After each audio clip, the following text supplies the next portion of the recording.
Alright guys, welcome back for part 2 if you're watching this on YouTube, because even with the patch today, this game is still broken in literally every single way that it was before.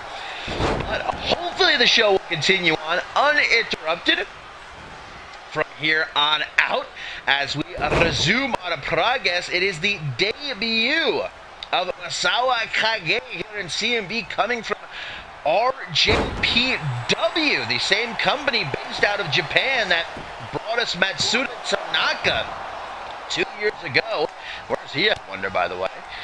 Now brings us a fresh face that I am very much looking forward to seeing exactly what he brings to the table. I'll admit I'm not entirely familiar with all of his work in Japan, but from what little I've seen, I am certainly looking forward to how this match progresses in bigger picture, his career. And well, things didn't get underway so smoothly as Ashley Amell kind of hit a few back-to-back moves. But I mean, you gotta understand, MASOA KAGE is used to the style in Japan, which is very different from a company like CMV.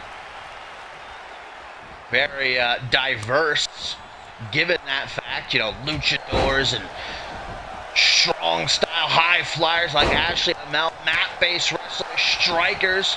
We've got them all, but certainly lacking in the department of an authentic Japanese wrestler like MASOA KAGE, who kind of did the rise from the dead after kicking out, following a soccer ball kick, and trying to finish this one off himself, but only to get a 1-count kip up from Ashley Amell, who took this match, guys, at only a few days' notice. As I said before, MASOA KAGE coming to CMV was only made public a couple of weeks ago, getting things together, able to debut here at Point Break, needed an opponent, and Ashley Amell jumped at the opportunity. It seems that he knows what KAGE is all about within the squared circle, and wanted the chance to welcome him to CMV with an L. Oh, clapping the temples, turning MASOA around, but able to get out of the waist lock, hammer fist to the back of the head, forward smash to the middle of the back, turns around, Irish whip on the rebound. Blocking that takedown attempt, Ashley Amell, who we've seen these last few weeks on his own as his tag team partner. Jacques Hendricks continues to heal up from an injury he got at the end of last season during that ladder match, that tag team ladder match against the Hit Squad. And Amell, I'll say, has impressed me a lot as a singles competitor, although he has been struggling to kind of get into the groove of things. Picked up a win a couple weeks ago over Kevin Lee, but not able to do much with it. We saw him in that tag team match this past episode of Supremacy. Oh, and okay. Just like that, MASOA KAGE victorious here in his debut off a hip toss, I think. Well, hey, I guess hip tosses in Japan are not to be taken lightly. Ashley Amell not gonna let the loss change his outlook, though. He showed some respect to KAGE. The most lethal hip toss in the wrestling world. I think that's what he hit. Honestly, I think I looked over at the chat for a split second. I looked back and it was over. Well, welcome to CMV, MASOA KAGE. If his matches continue to go like that, hey, I'm here for it.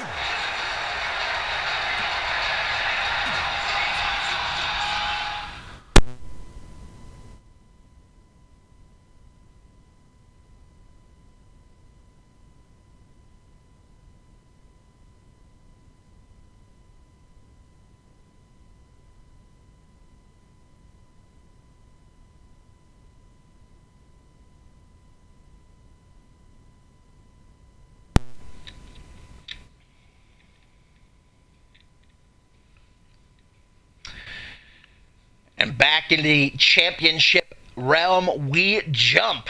As a new CMV European champion, guys, will be crowned coming up next. The Louisiana KILLIAN Red takes on Boston's own Chris Sullivan. These two men making it to the finals these last few weeks. We've seen them competing in the European Championship Tournament. KILLIAN Red defeating Harry Wallace and Gary Reed to make it here, while Chris Sullivan was able to battle back Dada and Bloody Justice. Now, after what we saw KILLIAN Red do to Gary Reed this past Supremacy, guys, what was it? I think 18 or maybe even 19 power bombs to Gary Reed.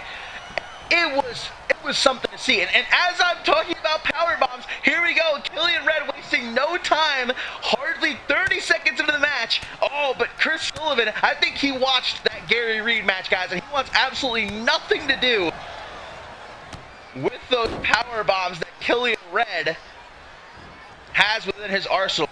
18, guys. 18 power bombs. Gary Reed had to be helped to the back.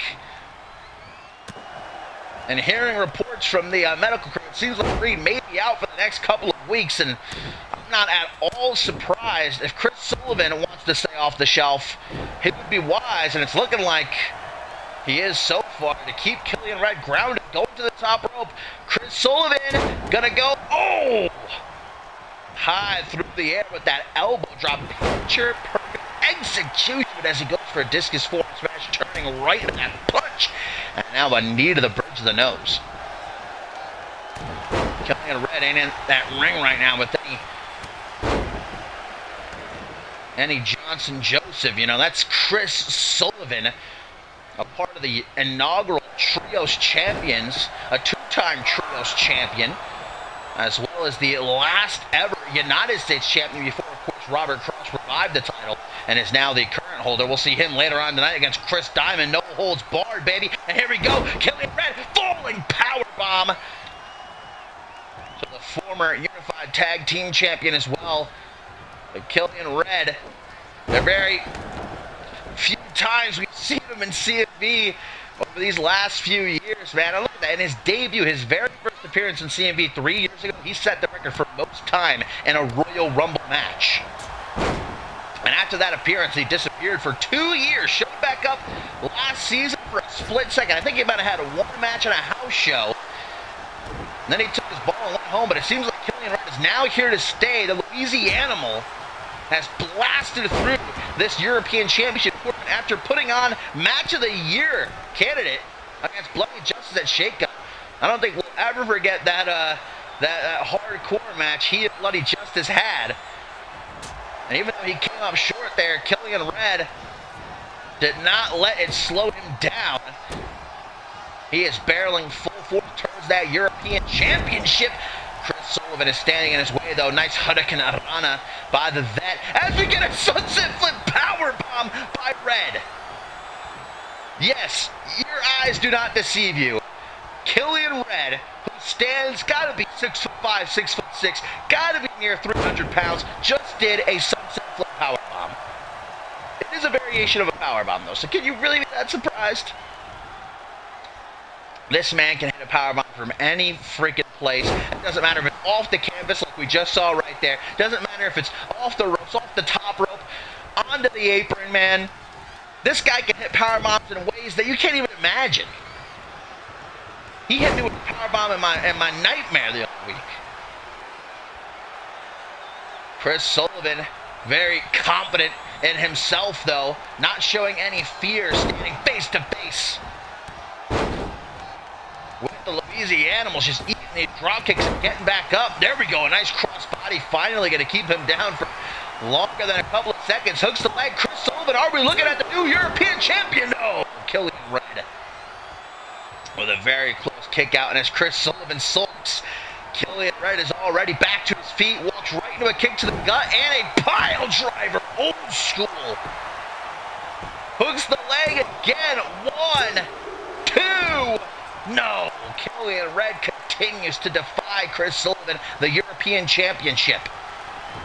But Chris, he knows the game, and he knows that with someone like Killian Red, you cannot let up. Super kick to the knee, taking down the big man, off the ropes, knee to the back of the head. Into the cover as quickly as he can to crown a new European champion, Chris Sullivan. No. And his reaction says it all. He is beyond belief. But he can't be all that surprised if he knows Killian Red even a bit. To the top rope he goes again. Feeling froggy here at Point Break. Another elbow drop. Doing what he's got to do. Maybe changing up his own game a little bit. To try and throw Killian Red off. Because Killian Red might look like a lumbering ogre. But he's a thinking man too. And I think that's what makes him so dangerous. Is he's got that power. He's got that strength. He's got that monster mentality. But also, he ain't dumb. He certainly did his homework on Chris Sullivan here. And it's showing in this match as he just hucks Sully almost out of the ring. One. Didn't think that was gonna end this one. But then again, MASOA KAGE beat Ashley Amell off a hip toss. And the last match, Killian Red saying, as Chris Sullivan tried to go low. Got him by the head. Finding it very hard to match Killian Red's power in this match. It's Chris Sullivan, Irish whip to the corner now. Chris Sullivan's going to win this match. It's going to be his craftiness. He's got to find some sort of way to outmaneuver Killian Red. Find a way to deal with that strength. Desperation pin, but it's not going to do it any good. Looking up the ramp like, oh man. I'm not so sure about this one. Got to get out of his own head. Irish whip into the corner. Going for a clothesline, it looked like. Millisecond despair. Chris Sullivan. 1, 2, 3, 4. This entire arena chanting along. 8, 9, and 10. Punches to the forehead. Shoots the half. Turning over that 300-pound frame. 1, 2. Pin attempt after pin attempt after pin attempt. Chris Sullivan can't really tell if he wants to end this match as quickly as he can or if he's just trying to force Killian Red to preserve energy. The longer this match goes, the more you have to imagine it benefits Chris Sullivan as the smaller, more agile man. Oh, there's a buckle bomb. Now Killian Red going right after that back. Some push-ups adding insult to injury.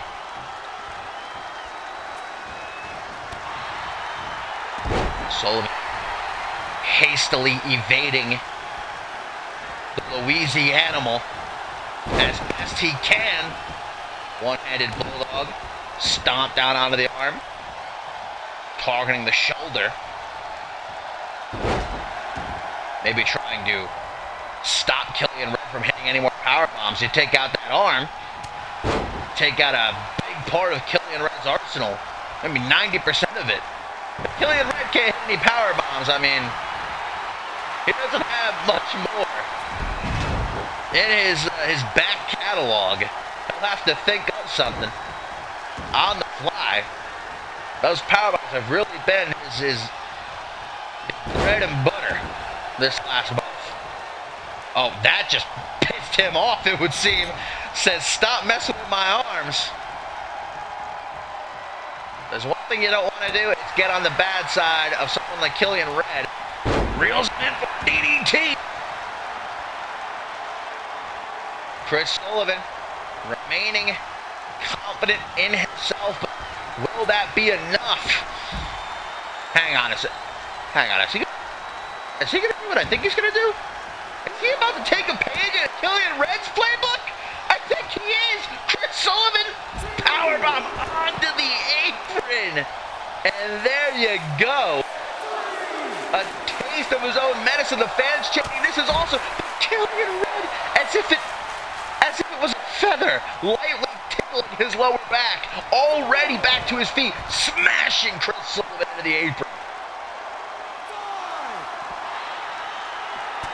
As you can hear the referee counting along, this match can end via countout, as neither man is the defending champion. If one of these guys wins by countout, they will be crowned the new European champion. The same goes for disqualification. It would be a damn shame to see this one end that way. But knowing Chris Sullivan, I wouldn't be surprised if he tries to go that route. And I can't say that I blame him against Killian Red. But now in the ring, Red has got eyes of fire. He wants that European Championship. Face first off the top turnbuckle, bleeding like a stuck pig. As Red, oh, but his lower back. Chris Sullivan doing enough damage to Killian Red in this match, stopping him from hitting that power bomb. Now goes low, Dragon Skidoo.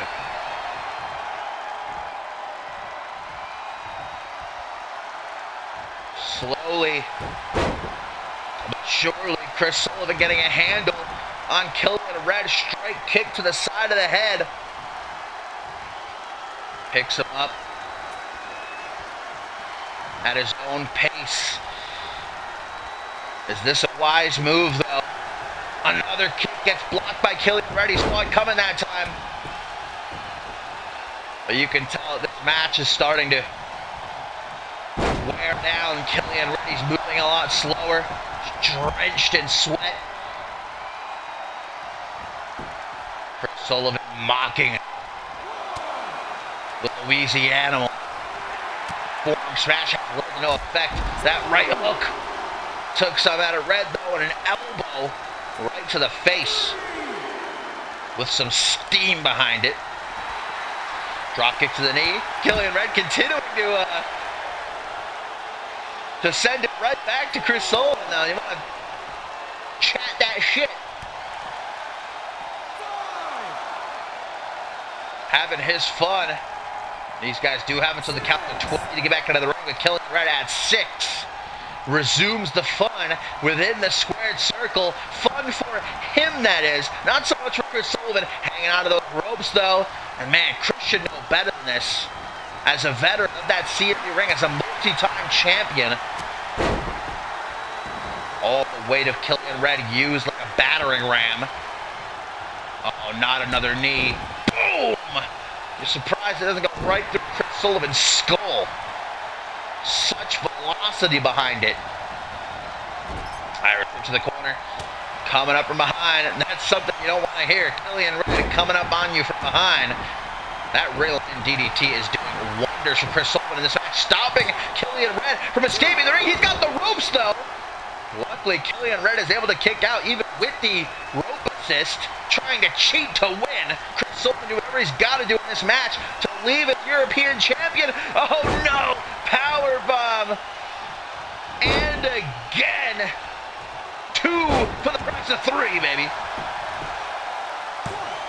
1, 2, 3! Killian Red is the new European champion.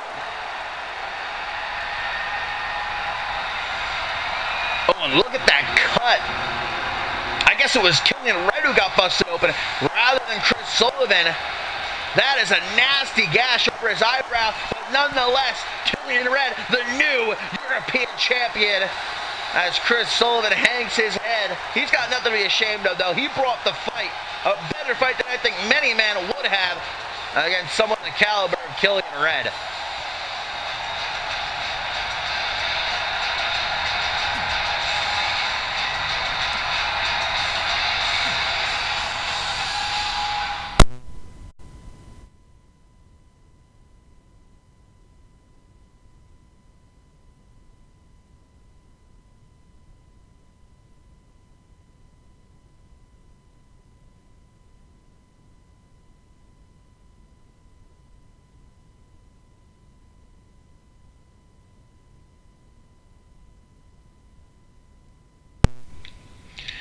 And it is a very personal bout coming up next, guys, here at Point Break, as 2 former Alpha World champions, the Firestarter Ryan Kent and Josh Wolf, are set to collide in that ring.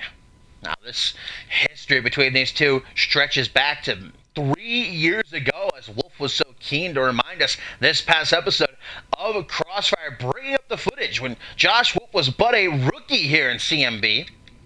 Only a few months into his career, he upset everyone when he defeated Ryan Kent. While Ryan Kent was the Alpha World Champion. And ever since then, in the back of his mind, Ryan Kent has held that grudge. And, well, returning at the top of this month, finally coming to collect, Ryan Kent said he's on the hunt, and he wants to mount Fenrir's head on his mantle, make a trophy out of Josh Wolf. And we've seen Ryan Kent actually coming down to the ring these last few weeks with a massive wolf head mounted on his shoulder, obviously trying to play those mind games. It's worked for Ryan Kent more often than not. It was a couple of weeks ago that Ryan Kent and Robert Cross defeated the team of Josh Wolf and Chris Diamond. And it's usually Josh Wolf playing the mind games with his opponents.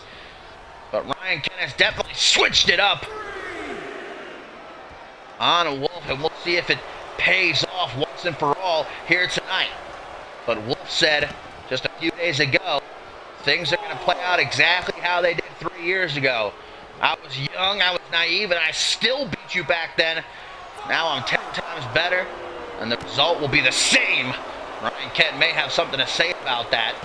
You can see this match didn't start with no calling up a tie-up. They didn't feel each other out. They just went right after each other, million miles a minute. And these two know each other very well. Able to counter the jumping cutter attempt. Ryan Kent escapes back into the ring at the count of 10. Wolf is right there to meet him, though. DDT into the pin, first attempt of the match. And it looks to me like Wolf wants to put this one away quickly. Knows that Ryan Kent is dangerous, especially in this new state of mind he's been in this past month or so. We hadn't seen Ryan Kent since Ascendant 7, where he lost to Andrew Briggs. And that loss obviously took its toll, but Ryan Kent wants to start to build himself back up again, and in order to do that, he needs to right a wrong. Oh, Enziguri gonna knock Kent down to the outside. Wolf not giving him a second to catch his breath, though, taking the whole top rope with him as he jumps to the outside. Discus clothesline, not gonna play out. Ooh, as Wolf would have liked it to, but that knee to the face does. Wonder how much these three guys paid to sit front row like that on the new invisible chairs that CMV has to offer. Wolf trying to go low. Changed his mind, though. Ooh, and a T-bone suplex. Ryan Kent's back just splatting off those mats. That concrete line beneath. Count of 7 right now by referee Murphy. That ring post being used expertly by both men. Thrown into the invisible wall that match our invisible chairs. Only in CMV, ladies and gentlemen. Only in CMV. Ryan Kent taking some straight shots to the dome as Ryan Kent talks his talk to those fans in the front row who are apparently Josh Wolf supporters. Count of 13 right now, guys, and these two may be so immersed in beating the hell out of each other, they're not even aware of the count. 15, 5 seconds for these two to get back into the ring. Pele kick to the back of the head by Josh Wolf. Numerous stomps. Wolf's not going to take the chance. But breaking the count. Wolf doesn't want to beat Ryan Kent any other way than by pinning him in the middle of the ring for everyone to see. Throwing into those steel steps. Inflicting maximum damage ringside before eventually trying to take Kent back into the ring and beat him for good. 6. Into the wall, chest first. Oh, but Josh Wolf turning it into a spinning side slam. Throwing out a punch to the jaw, close clothesline. Wolf popping right back up, though, and finally returning to the ring. Just before the count of 10, Ryan Kent is quick to use the ropes. Joshua says, here, let me help you. Irish whip, gonna catch him on the rebound. Goes low. Ooh, Pele kick, gonna crack Kent open. Donning that proverbial crimson mask, and Wolf wants to make it worse. Some punches to the side of the head, slamming him face first into the mat. Forearm smash, big time for Ryan Kent, rocking Wolf. But so quick as Josh, on a moment's notice, looks like he may be down. But then he turns it around. Oh, drop kick. Ryan Kent escapes ringside. Josh Wolf turning to the hard camera, sending a message to everyone watching at home and backstage as well. We know Wolf's ultimate goal. He wants to reclaim that world championship. He never really lost last season. I mean, he lost it, but he was severely screwed in the way that he lost it. Something that took its toll, not only physically, but more importantly, I'd say mentally, on Josh Wolf. I think maybe slowly but surely he started to regain a bit of himself here and there, though largely I still don't recognize the man. Especially right now as he just mercilessly slams Ryan Kent into these steel steps again and again and again. This is quite a view. Getting a nice close-up of these two. The intensity, the hatred they have for each other.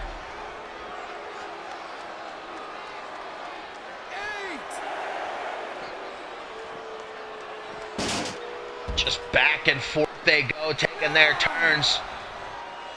Using the steel steps. Surprisingly legal. You'd think at some point referee Murphy would tell these two to knock it off and get back in the ring, but understandably, I don't think he wants to get between these two right now. I wouldn't. You could fire me. Having absolutely none of that. Staying way over here, nice and safe behind my announcer's table. 13 count. We are getting dangerously close. Yet again, saved with few seconds to spare. Look at how Ryan Kent moves. He knows what he's going for next. Single knee face breaker, vintage Ryan Kent. Josh Wolf taking a nap. 1, 2. But not a long enough one for Ryan Kent to hear that ring bell. And his name announced as the victor. 3 years. Ryan Kent has waited for this. And he's not going to wait any longer. Kent clash. 1, 2, 3. Ryan Kent is victorious.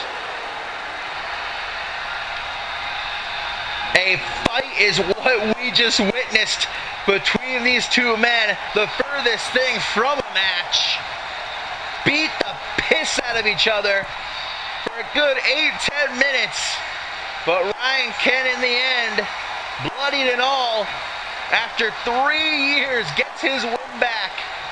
And Josh Wolf is not happy about it at all. Back to the drawing board for Wolf.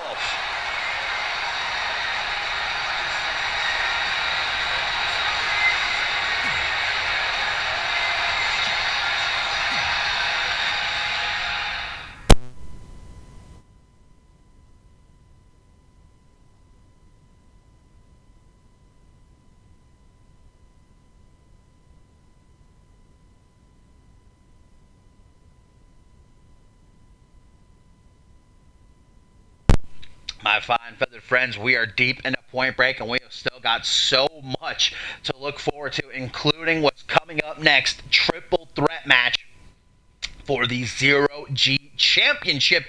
It's Ozone, it's Jason Spade, and it's the champion, Zach Angel. First fall to a finish. This is not elimination, pinfall, or submission in the ring. Who will leave Dallas, Texas as the Zero G champion? Now, traditionally, Jason Spade excels in triple threat matches here in CMV. He won the Zero G Championship in a triple threat ladder match. He defended the Zero G Championship in the match of of the year at Battle Scars 5 in a triple threat against Stefan Hastings and Ace Reeves. Can he win it again here tonight as he shares the ring with a man that has really managed to get under his skin these past couple months, Ozone, and of course the man who beat him for the championship at the top of the month, Zach Angel.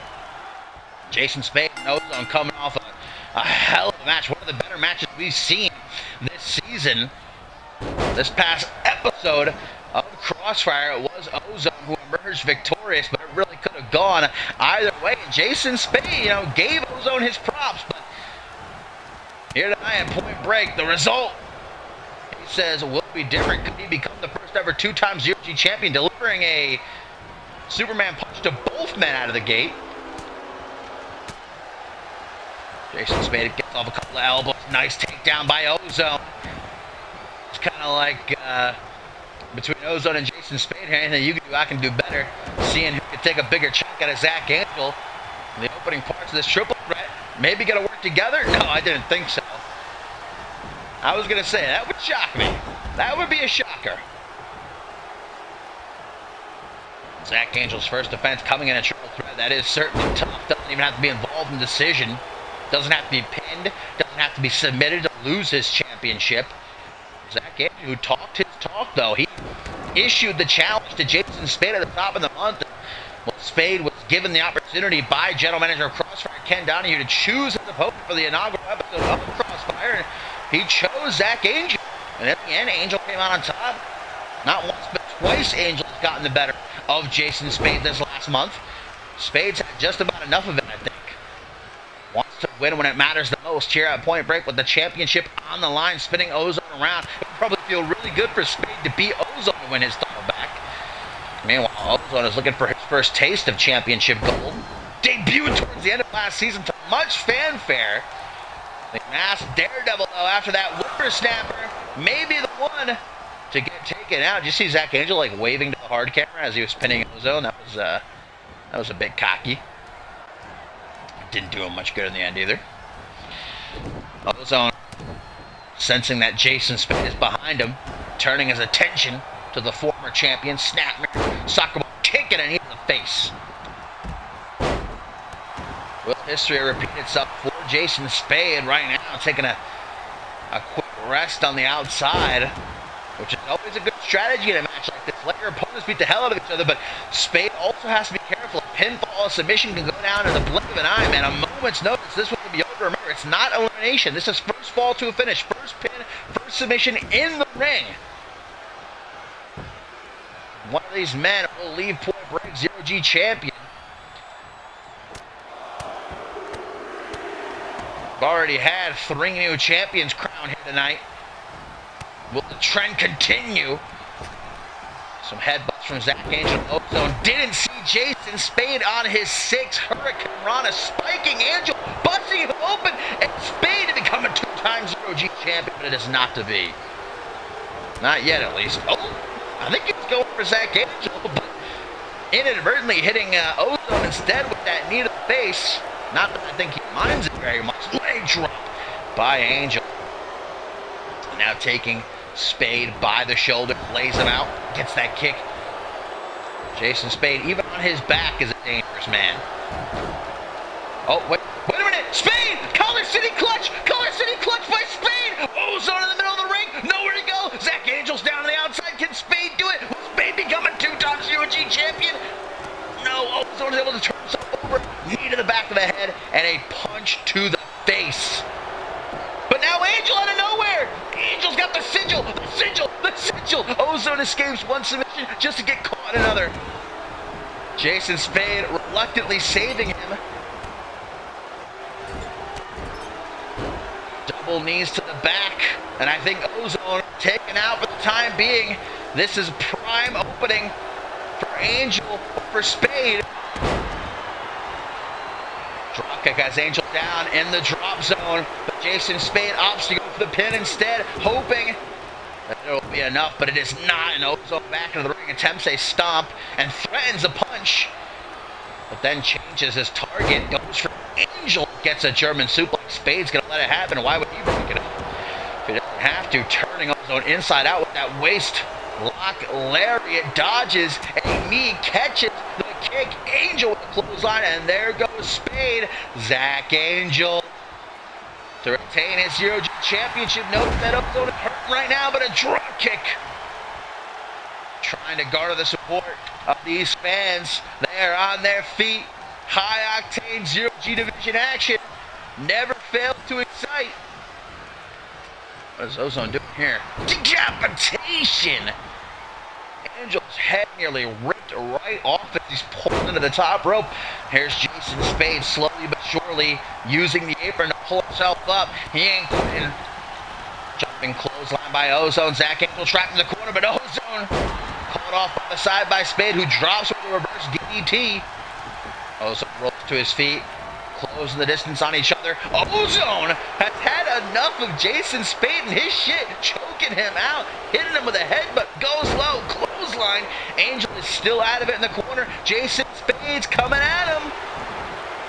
Taking his time, a leisurely stroll, as we get a leg drop to the back of the head. While dropped on that bottom rope, Spade quickly back into the ring, goes for the pin again. Every chance he gets, Jason Spade attempts to put this one away. Getting closer that time, but still no cigar. Hang on, no disqualifications in a triple threat. Ozone's looking for something out of the ring. Pulls out a steel chair. Wait a minute, lands it, bring lobotomy. Spade, look out for the chair. The chair to the back of the head. Hooks the leg. 1, 2. But Spade somehow kicks out, sitting up. I think that chair shot might have woken up. Might have had the opposite effect. Zack Angel is still down after the Lansbury lobotomy. He is completely exposed. If someone can pin him. Ozone. What is he doing? Walking Spade around the ring. Taking his good old time. Wasted too much time. Spade's going to the top rope. Hang on a minute. What is he thinking here? This could be bad. Zack Angel with the deadly drive. Kitchen sink to Ozone. And another one. Going old school Russian leg sweep.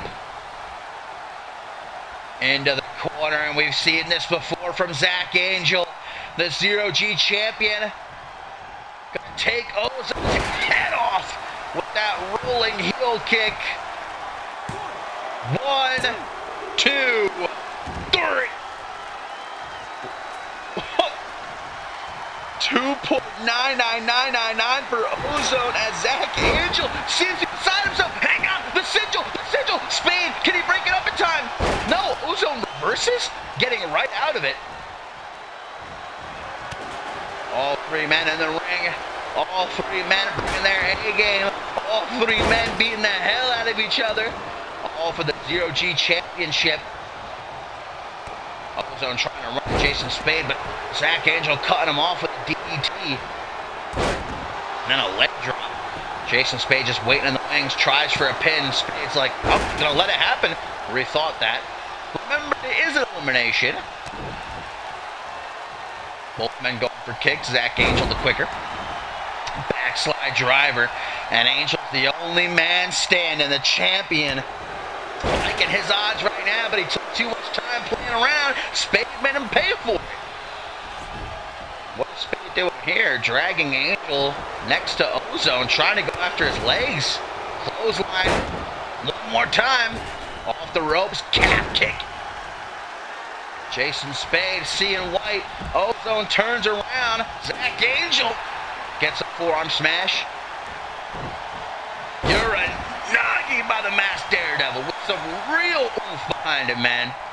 That was impactful. That shook the whole ring right there. I'm surprised Angel didn't go through the goddamn canvas. Goes low, gets a knee, and the bicycle knee. Good night. Ozone rolling out of the ring. That is great wherewithal on the part of Ozone, man. Knew where he was, knew that Zack Angel was going to try for the pin, rolled out of the ring so that it would not happen. That's expert level shit. That's a man who knows his game. Jason Spade has returned. Both men going for their kicks, but I don't think either really connected. And this has been Spade's kryptonite over the last month. The sigil Spade has tapped out to twice, and it is 3 for 3 as Zack Angel is still the Zero-G champion. What a match. But one slip up by Spade. He went for that dropkick. He missed, and Angel locked him in the sigil. Not lasting more than a few seconds. Zack Angel against the odds is still the Zero-G champion, and I guess the triple threat luck for Spade has run out. And there was that dropkick Spade went for. Looks like Zack Angel did connect with some of that big boot. Left Spade exposed for the sigil. And that's enough to get Angel to win. Still the Zero-G champion. No easy task, but he got it done.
What a show. Sorry if that hurt anyone's ears. I feel like that was really loud. I didn't mean for it to be.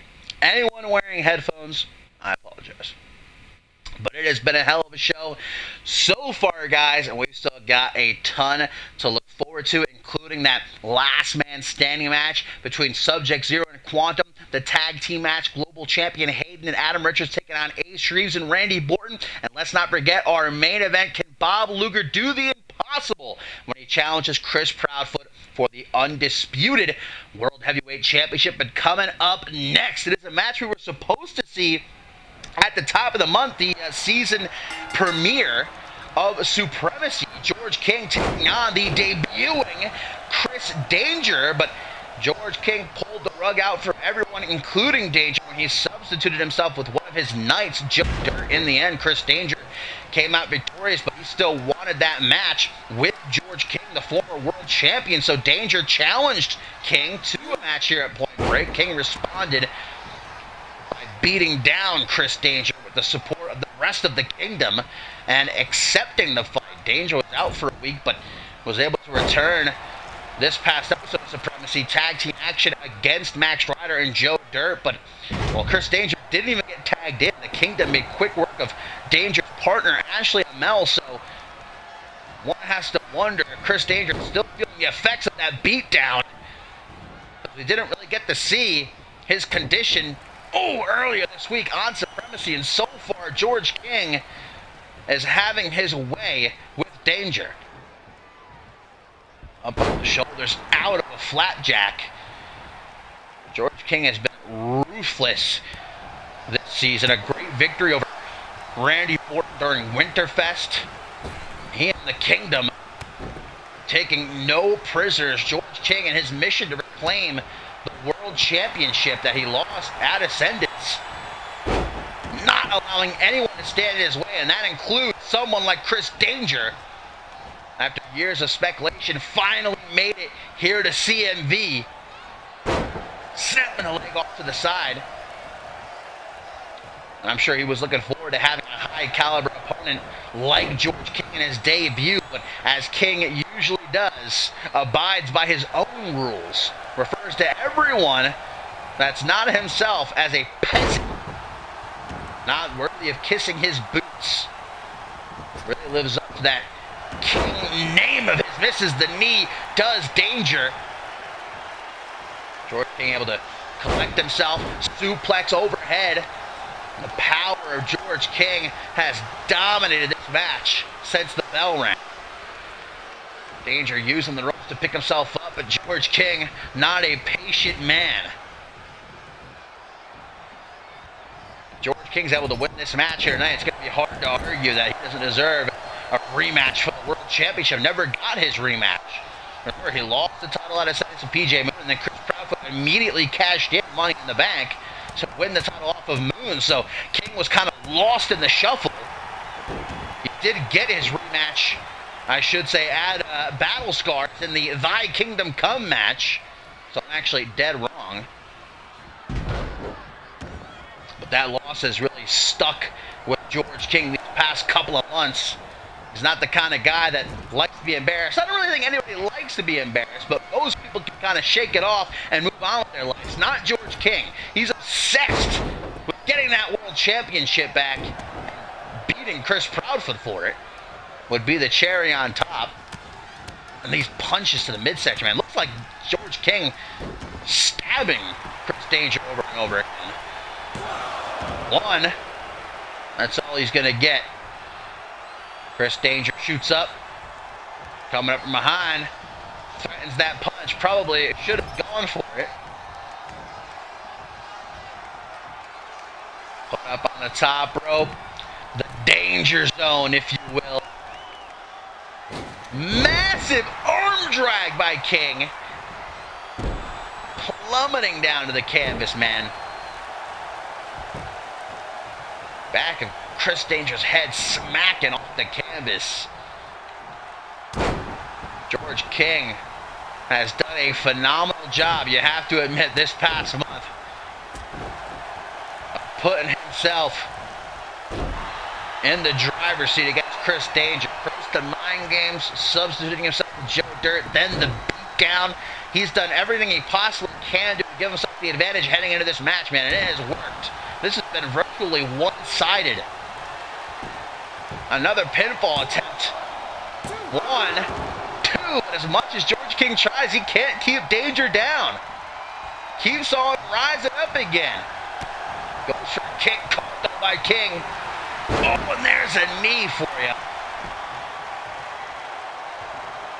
A clobbering blow to the top of the head. This match has gone exactly how King wanted it to. Palm handle turned into a Samoa drop. 1, 2, 3 guys, and King stands tall over Chris Danger and what was pretty much a squash here. I mean, Chris Danger walked into this not at 100% the doing of George King. He still showed up for the fight, but it was obviously a mistake. King just decimated Chris Danger here at Point Break. I mean, that was brutal. Will Chris Danger be able to recover from this? I'm not sure. But for George King, man, like I said before, taking no prisoners. And his climb back to the top and his hunt to reclaim the World Championship. That pump handle Samoan drop does it.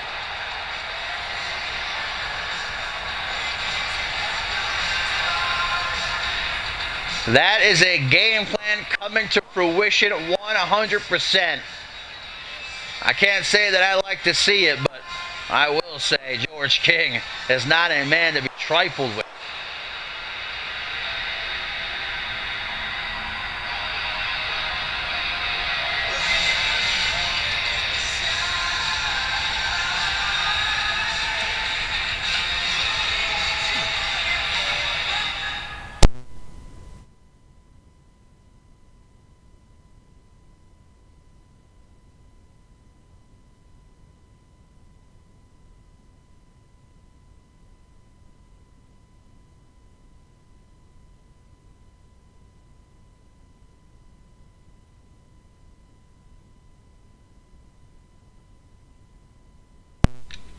And one.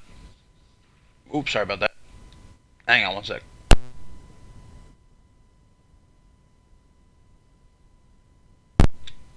My bad. Fidgeting with some wires. A lot of wires over here. But from one Chris guys to another, and let's hope that Chris Diamond has a better outing than Chris Danger just did. Things are about to get very heated in that Point Break ring, guys. Robert Cross and Chris Diamond, former best friends, former tag team champions, gonna tear into each other. No holds barred. I think a lot of people are looking forward to this match most of all tonight. I'd say it's a tie between this and Briggs versus Oxen, at least for me, but this is going to be a straight up fight between these two. We know each other better than anybody else. Diamond has waited for this for well over 3 months, ever since Robert Cross took that dagger out and dug it into Diamond's back at Battle Scars 5, when the Kings of Wrestling, the Ballers, whatever you want to refer to them to, failed to capture the tag team titles. Robert Cross finally had enough of, in his own words, living in the shadow of Chris Diamond, brutally assaulted him. And that's exactly why you can see Chris Diamond is wearing that protective mask. Still, the damage that Robert Cross did to Diamond's face still has not fully healed. Robert Cross thought that he had permanently ended Chris Diamond's stay here in CMV, but boy, was he wrong. Earlier this month, Diamond returning to ruin the championship celebration of Robert Cross on the inaugural episode of Crossfire, where he was to be crowned the United States champion. Diamond came back, baby, and burned the whole thing down. Let it be known that Robert Cross wasn't going to get to freely parade around with his new championship on his new show without Chris Diamond coming to get his revenge. And so here we are, these men both signing a contract, a hold harmless agreement. Anything goes in this match. The only rules that it ends by pinfall or submission in the ring. Other than that, there's no stopping this one. And you can see that they have just immediately gone after each other. Not a moment's hesitation. Diamond, with that long road hope that Robert Cross just pops right back up from, but not that big move. That's going to keep him down. And one may find it hard to argue that, since both these men came to CMV together as a part of the Ballers Club, Chris Diamond has had an incredibly successful career, while Robert Cross has always kind of been his partner, his friend. It was Chris Diamond who won the Rising Star Championship. It was Chris Diamond who won Money in the Bank and then cashed in and became world champion. And then when Diamond got that injury that kept him on the shelf for 8 months, Robert Cross finally, had that limelight, but many would say he fumbled. He still, even with Diamond gone, failed to kind of achieve any sort of real success. And then Diamond came back, and there was Robert Cross yet again, right by his side, the faithful friend. But Cross finally decided enough is enough. It's time for me to be my own man. And I may have supported him if not for what he did to Diamond. He could have just said, I want to go my own way, I want to do my own thing, but he wanted to use Chris Diamond to send a message as an example. And that's what has led us to this point. Diamond betrayed, and in his quest for vengeance has kind of lost himself a little bit. Hopefully he can find himself here tonight if he can put Robert Cross down. The United States Championship is not on the line. It was actually supposed to be earlier this week on Crossfire. Robert Cross was set to defend against Joseph Santos, but Chris Diamond ran down, wanted to get Point Break started a bit early, and the two brawled until they were finally separated by security, so the match never ended up happening. I guess Robert Cross kind of has Diamond to thank in a way. I mean, Diamond's hatred just really clouded his better judgment. There you can see right now he's starting to snap. We've seen this lately. And Robert Cross is going to capitalize. I don't think Robert Cross fully realizes what he's done mentally to Diamond, and here we go. No holds barred in effect. Steel chair in hand. Spinning soul kick to the hand, though. Knocking the chair out of Robert Cross's grasp. Let me get a pump handle back suplex, guys. What is Diamond doing? He has snapped. He has gone into the deep end. I hate seeing it. Look at that athleticism, though. Even in his current mind state, Chris Diamond is an incredible athlete and may have the win here. But only a 2 count. knockout. I remember when these two won the 3rd annual CMV Tag Team Cup together. I remember when they won the tag team titles together, when they stood side by side, and who would have thought that they'd be here. Now, Chris Diamond off the single hook DDT gets a close 2 count. Robert Cross is lucky Diamond didn't move an inch or two forward. It would have landed right on that chair, but Diamond is looking for something, and he's looking for the break your neck foundation. He's got it, but Robert Cross knows him too well. That's what I'm saying. These two know everything about each other. United States champion going for a punch. DDT again, so close to the chair. Robert Cross is, oh my God, rolling out of the ring to try and catch his breath, but Diamond's not going to let that happen. These guys can stay out here for as long as they want. There's no countouts, but as Robert Cross knows, throwing Diamond back into the ring, he can only pin Diamond in the ring. Super kick to the knee, and the knee to the back of the head. A moment's hesitation, but Robert Cross. Somehow, Chris Diamond getting his shoulder up off the canvas, and you saw the look in Robert Cross's eyes. Now, Battle Scars 5, Robert Cross in the midst of beating down Chris Diamond. He said, I'm sorry. You could tell that a part of him didn't want to do what he did, but the better part of him refused to let him stop.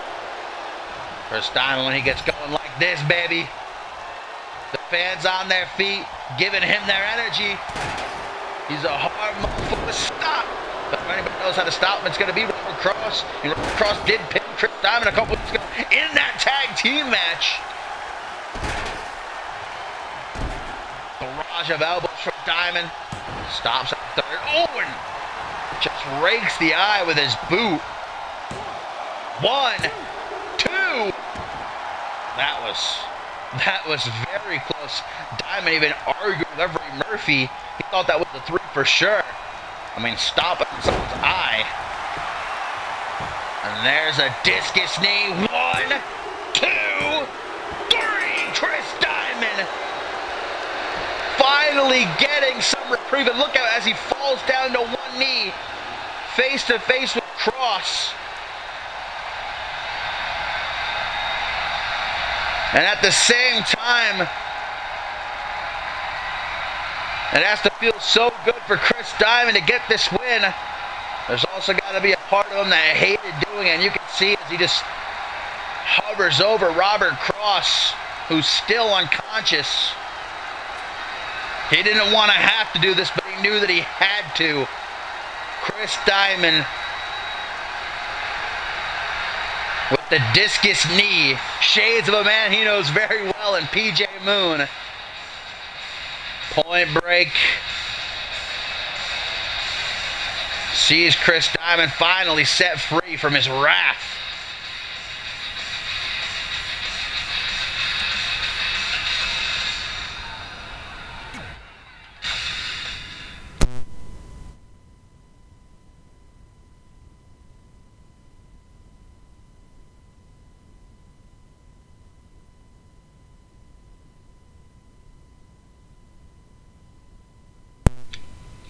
Well, guys, things are slowly starting to wind down here at Point Break. We've still got some great matches to look forward to. But coming up next, it is the Rising Star Championship. On the line, the title going to find a new home as Jarek Lawson takes on Jay Mamba. And these two have not stopped sending shots back and forth at each other on social media. Of course, both men are winning their respective triple threats to make it here to this championship match. Both men undefeated in their CMV careers. They both debuted at the top of this season. But one man going to have to take the L as the other is crowned Rising Star Champion. Will it be Jarek Lawson on some cowboy-ish, or will it be Black Lightning Jay Mamba, baby? Let's find out. Here we go. Two men who are certainly the future of Crossfire,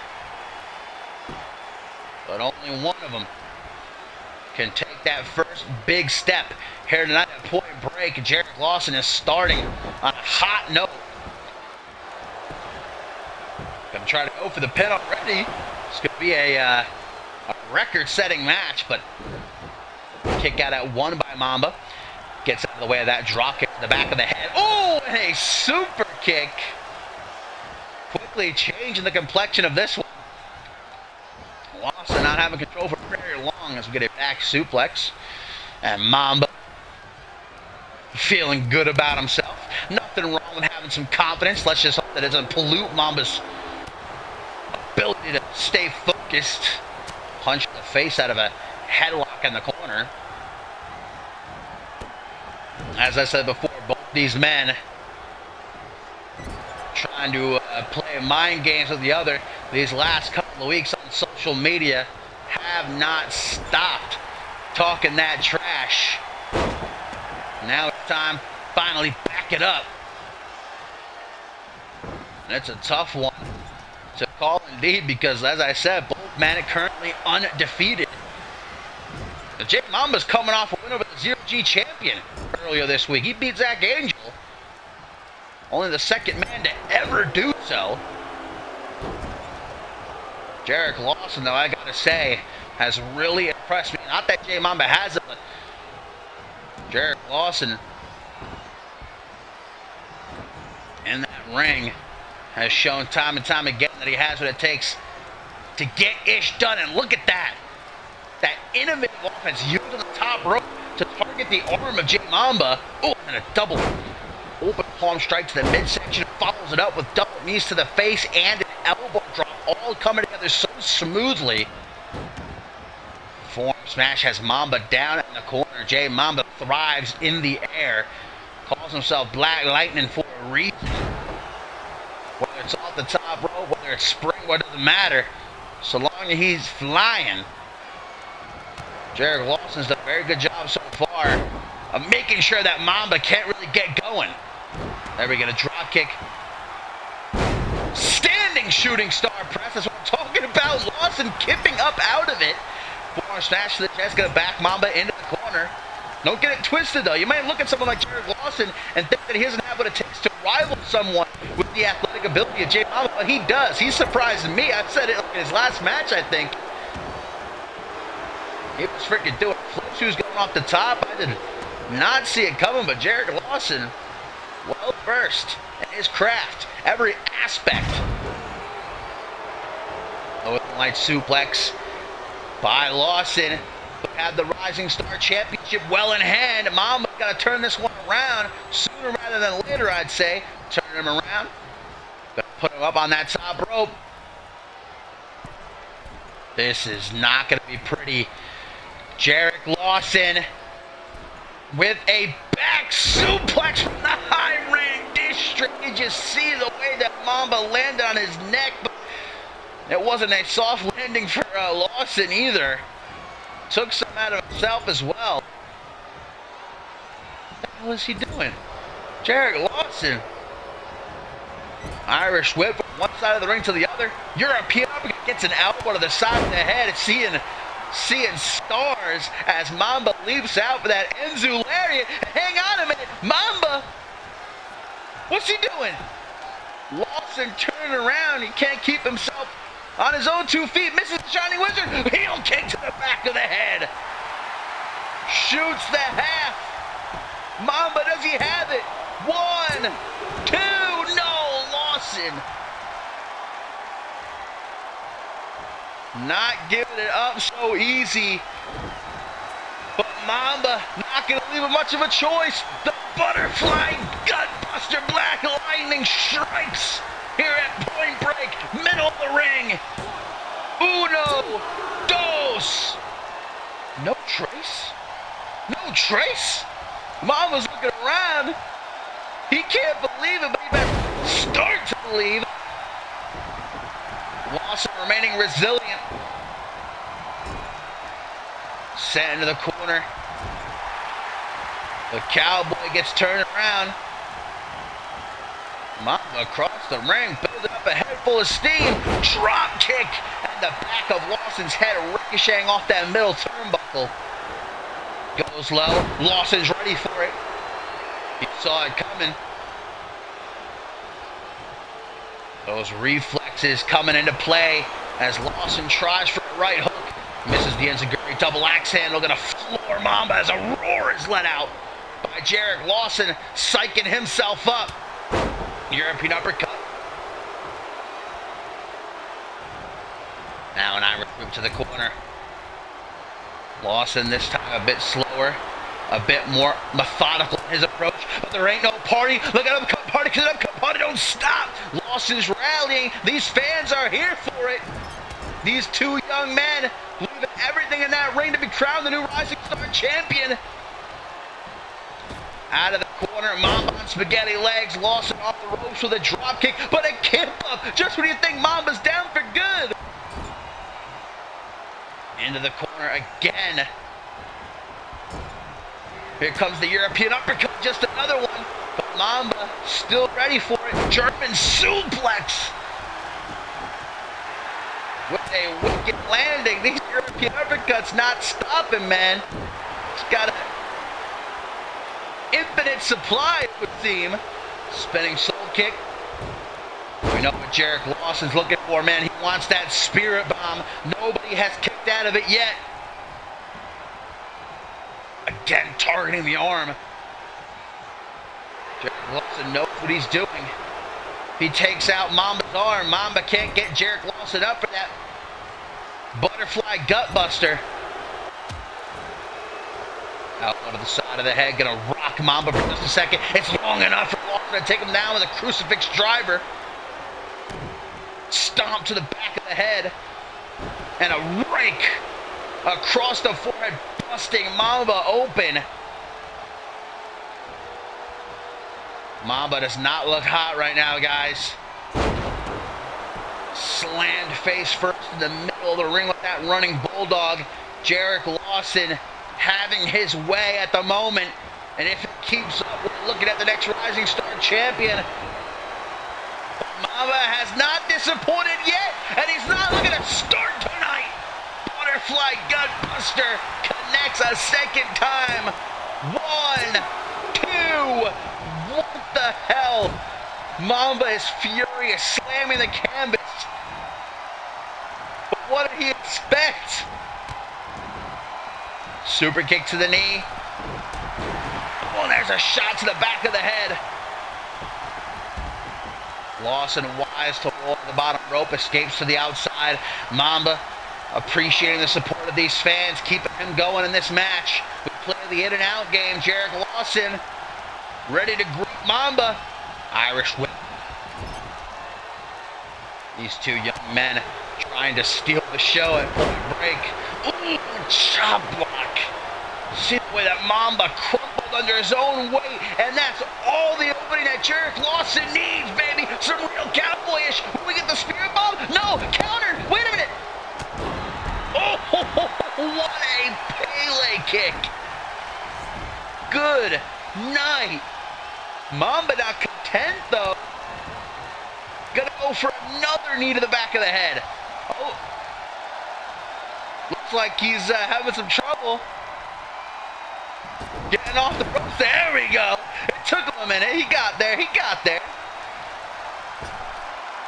What's he doing now? Mamba. Hang on a minute. This could be risky this late in the match. But Mamba is a risk taker.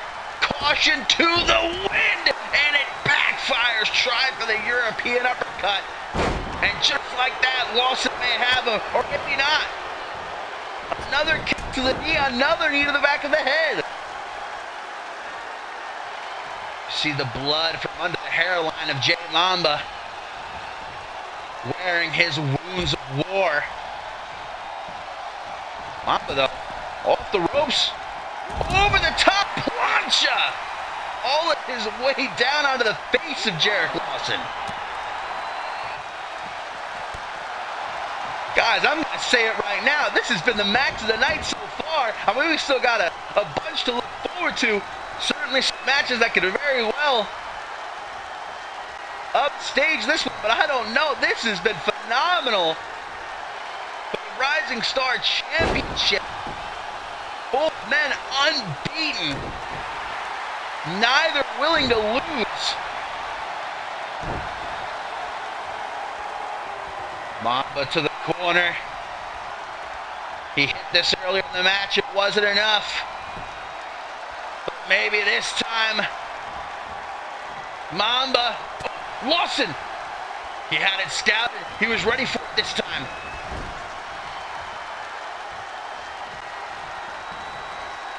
Irish whip. Mamba back and forth. Finally hits that European uppercut. Elbow to the mouth. Thrown into the middle. Turnbuckle 619. Jarek Lawson dialing up. But Mamba's ready for it as he gets back into the ring. Double palm strike to the midsection. Drapes him over that middle rope, hanging him out to dry. And now we get a proper 619. The Tiger feint kick. Trying to one-up Lawson. Chops away the hand. The spirit bomb! There it is out of nowhere. Lawson's got him. 1, 2, 3. Jarek Lawson is the new Rising Star Champion. What a match.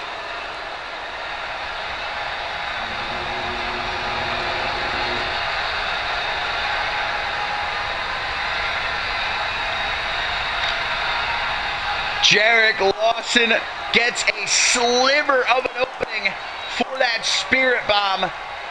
And it is all he needed. Nothing to be ashamed of, though. Jay Mamba brought the fight. Tiger feint kick for Tiger feint kick. But some real cowboy-ish prevailing in the end.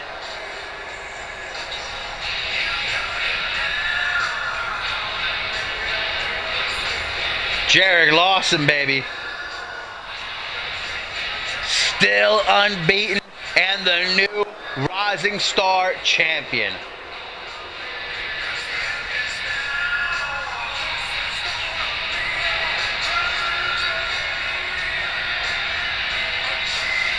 If this is the future of Crossfire, it is a bright future indeed.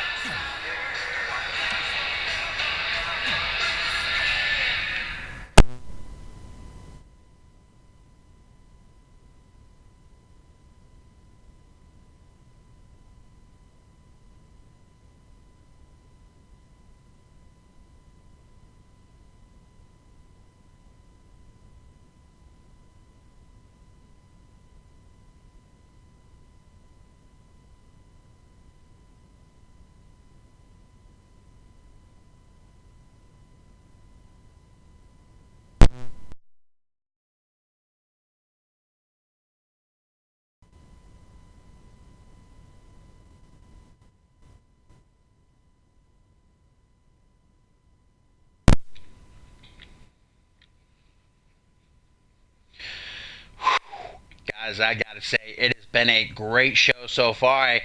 I hope that you've enjoyed it as much as I have, and as things start to wind down, we get into the thick of it here at Point Break, and the International Championship is going to be up for grabs coming up next as Andrew Briggs challenges Shay Hoxton. Still looking forward to Subject Zero versus Quantum, Last Man Standing, Global Champion Hayden, and Adam Richards versus Ace Reeves and Randy Borton. And of course, in our main event, Bob Luger challenging Chris Proudfoot for the undisputed World Heavyweight Championship. Can Luger do the impossible? We'll have to wait to find out. Not much longer. But right now, this is the matchup, I gotta say, I have most been looking forward to tonight. And it's going to be hard to follow Jarek Lawson versus Jay Mamba. But if any two men can do it, it's going to be these two right here. They had a phenomenal match back in Shake-Up. That's where Andrew Briggs defeated Shay Hoxton in a non-title match to earn this championship shot here tonight. And it has been an interesting month between these two, to say the least. They've kind of been hesitant allies more often than not against none other than the very woman that's at ringside for this match, Tailcoat Val and her puppets. Val weaseling her way ringside for this one. Mr. Slate giving her clearance to do so because she wants to take notes She's very interested in both Andrew Briggs and I'd say more specifically Shay Hoxton, especially after Hoxton was able to defeat Tel Koval's #1 subject, Zero, earlier this week on Supremacy.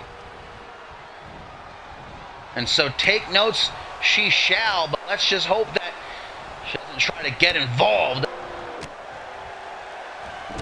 Andrew Briggs, nice punch to the midsection there. Hoxton trying for multiple pins early on. I don't think that he thinks he's actually going to get the win, but Hoxton is a smart man. He wants to wear Andrew Briggs down early on, gas him out. So that the longer this one goes, the more it will benefit Hoxton as he flips off Andrew Briggs. Double birds to the face.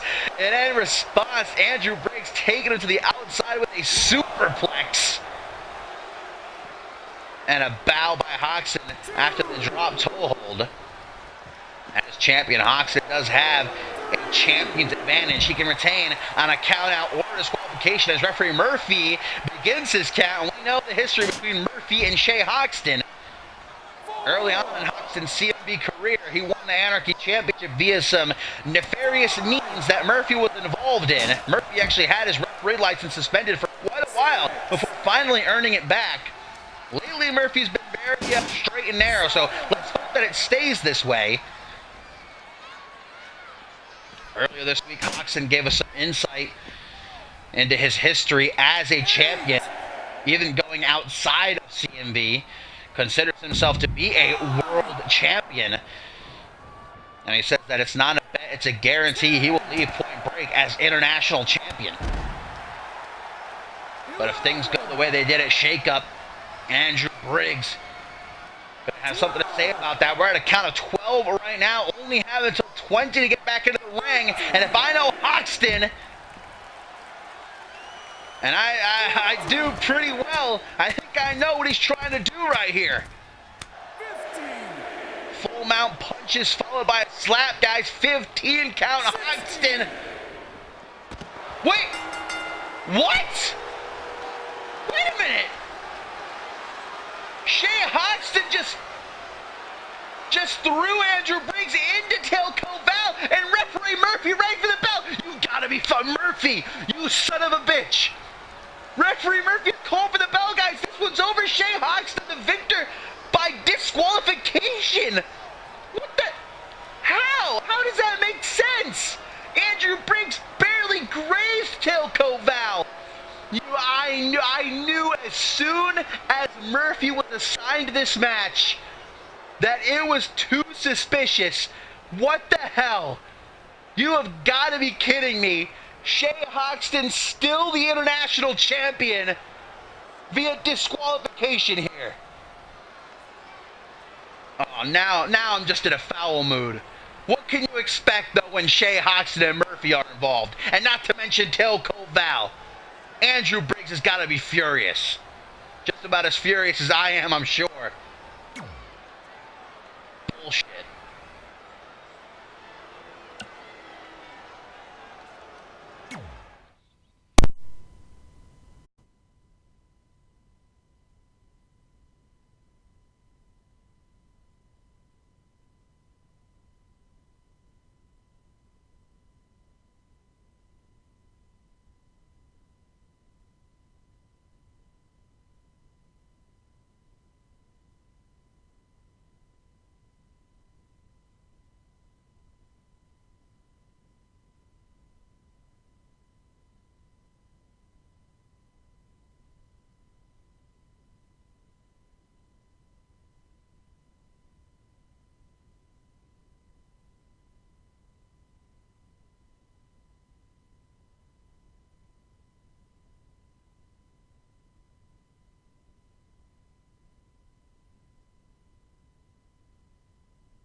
Sorry about that, my friends. Had to grab a quick drink of water before we carry on. I had to go and punch my wall, too, because I'm so furious. Shay Hoxton, man. Again, though, you can't be surprised when he pulls something like that. I want to know what really happened, though. With Murphy involved, with Tailcoat Val involved, it's just a combination meant for disaster. But the show must go on, and up next, it is all about the CMV Women's Championship as Kelsey Hayes challenges RVW, guys. It has been a long journey for Kelsey Hayes back to this moment. Remember, she's the inaugural CMV Women's Champion at the top of last season.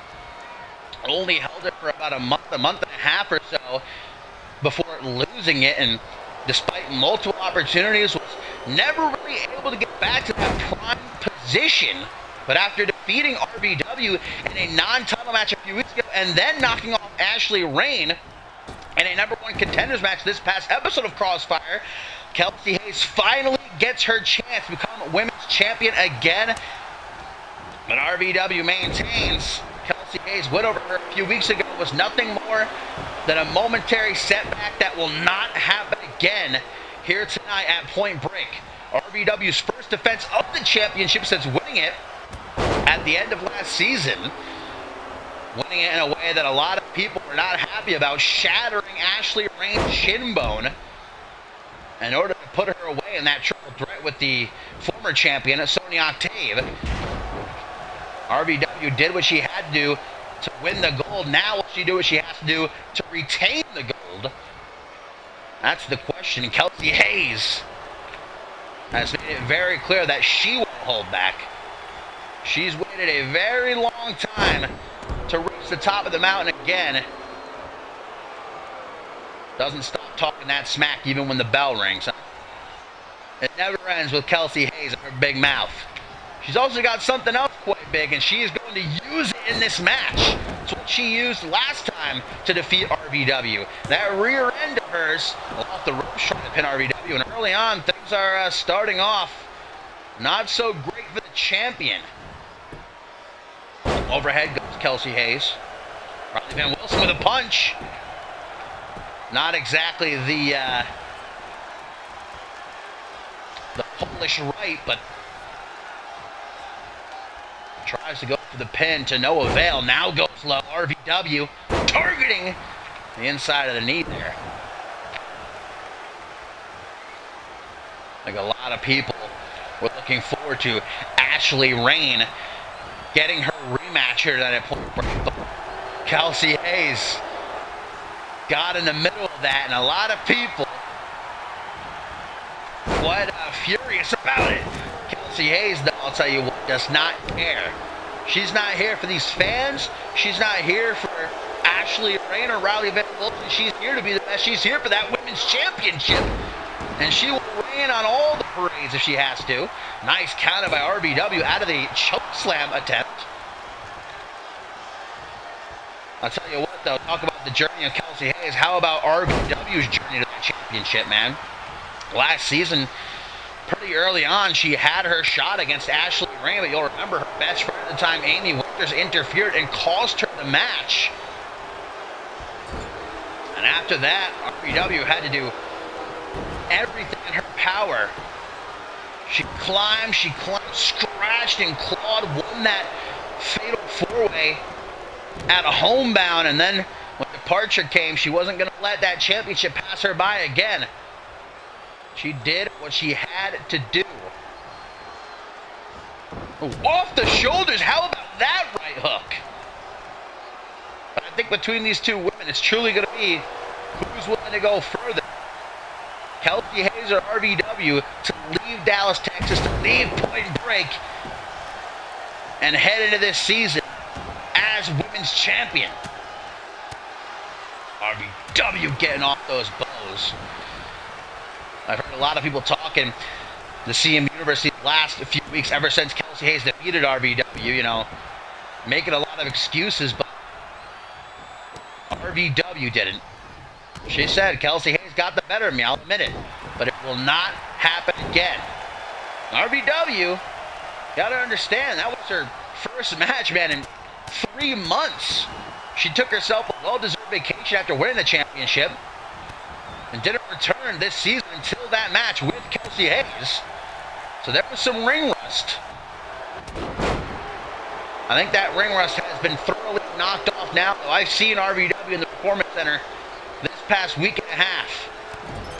It's been in there every single day training, busting her behind, preparing as much as she possibly can, watching the tapes, watching the match that she had with Kelsey Hayes. Why did she lose? Making sure that it does not happen again. Meanwhile, I've only heard Kelsey Hayes talking her trash, talking about that win. I haven't seen her in the Performance Center one day. But she knows that she can beat RVW. Can she beat RVW at her best, though? Grabbing the hair. There's that bullish right. Straight to the face, but it ain't enough for RVW. She doesn't want to just beat Kelsey Hayes. She wants to shut Kelsey Hayes up here tonight. Springboard into the ring. Ooh, going for a senton, but that big old behind of her is getting stunned off the canvas. Oh no, wait a minute, shin breaker! The maneuver that shattered Ashley Rain's shin at departure 2. 1, 2! But it won't be enough for Kelsey Hayes here tonight. RVW goes low. Kelsey Hayes waiting with knee. Now we get an arm drag. The rear end! The rear end!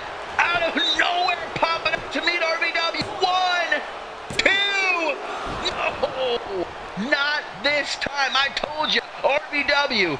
She went back to the drawing board. She formulated a new plan. She was not going to let it happen. At least not so easily again here tonight. But Kelsey Hayes, when she gets going like this, when she actually focuses, stops talking trash, stops playing around, when she's at her best, she truly is one of the best. And that's why she was the inaugural women's champion, raking the eyes. That's what I'm talking about. Who's willing to go further? Riley Van Wilson attempted to shatter the shin of Kelsey Hayes, just like she did Ashley Rain. Kelsey Hayes going after the eyes, willing to bend those rules in her favor. Hook to the jaw gets blocked. Forearm smash in response. Getting off that clothesline. Kelsey Hayes. Big old kick to the middle of the back. I will say this has been fairly back and forth, closely contested between these two women. Who's going to rule the women's division on Crossfire this season? Both have a legitimate claim to the championship, to being the best. They both have had, at the same time, very different journeys, but also similar in a lot of ways. They both have come so close. Implant buster, but Kelsey Hayes is done waiting in line, and here at Point Break, she wants to become a two-time women's champion, and she does. Kelsey Hayes is the new women's champion. Lightning does indeed strike twice. Kelsey Hayes is the women's champion again. Over a year later. It wasn't as easy as it was a few weeks ago. But Kelsey Hayes proves that it was not a fluke. She proves that she deserves to be the women's champion. And getting understandably emotional.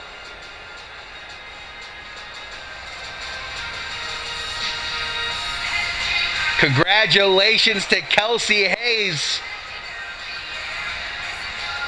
the new women's champion. But you know, RVW not going to let her celebrate very long. Now Kelsey Hayes has got the target on her back again, and there are a lot of hungry women waiting in line. RVW, Ashley Rain, and plenty more. Celebrate for now, Kelsey. Tomorrow's another day, though.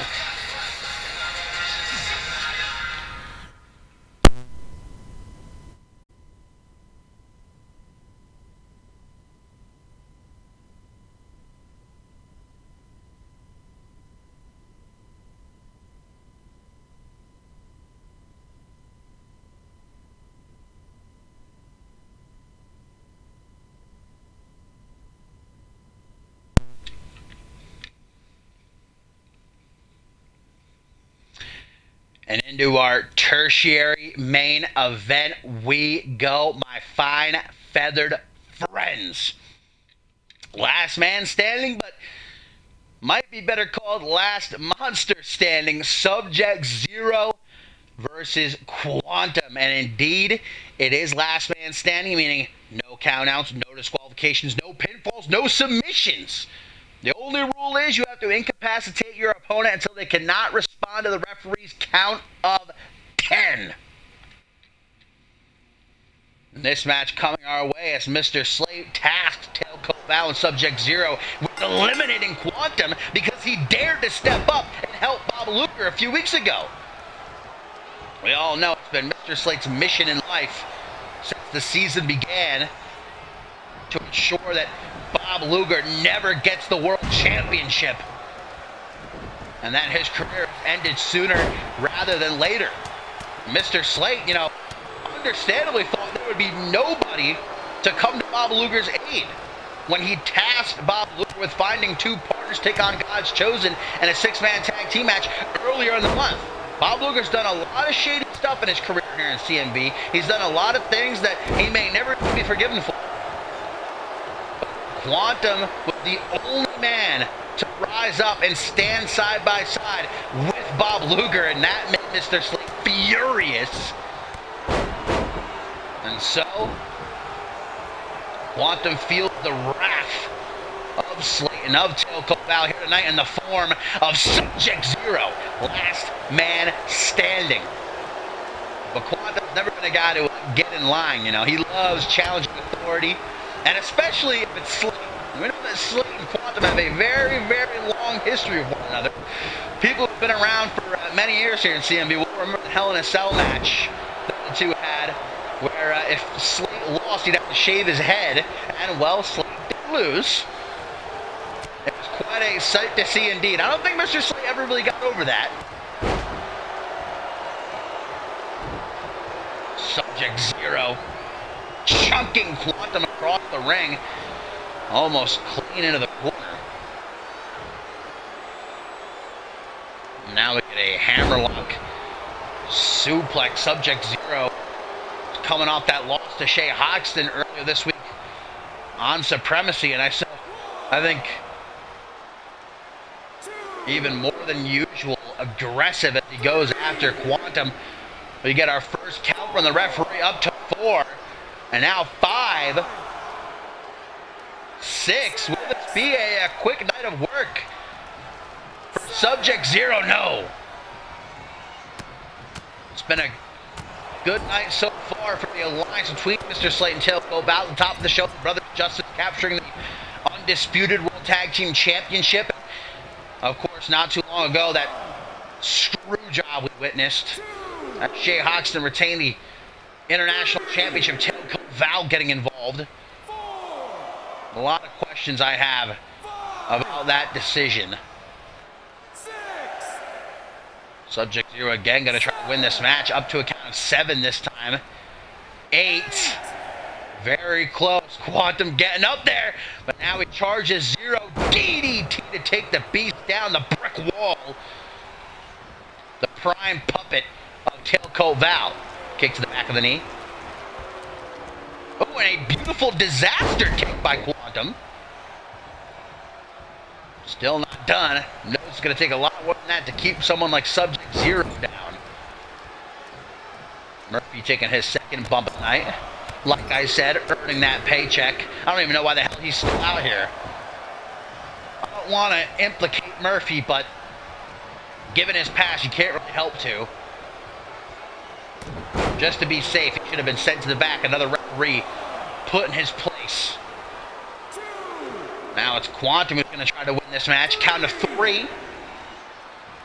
4 now. Quantum having some fun. I think Quantum, more than a desire to help Bob Luger, really just wanted to get under Mr. Slate's skin, and he did. 8.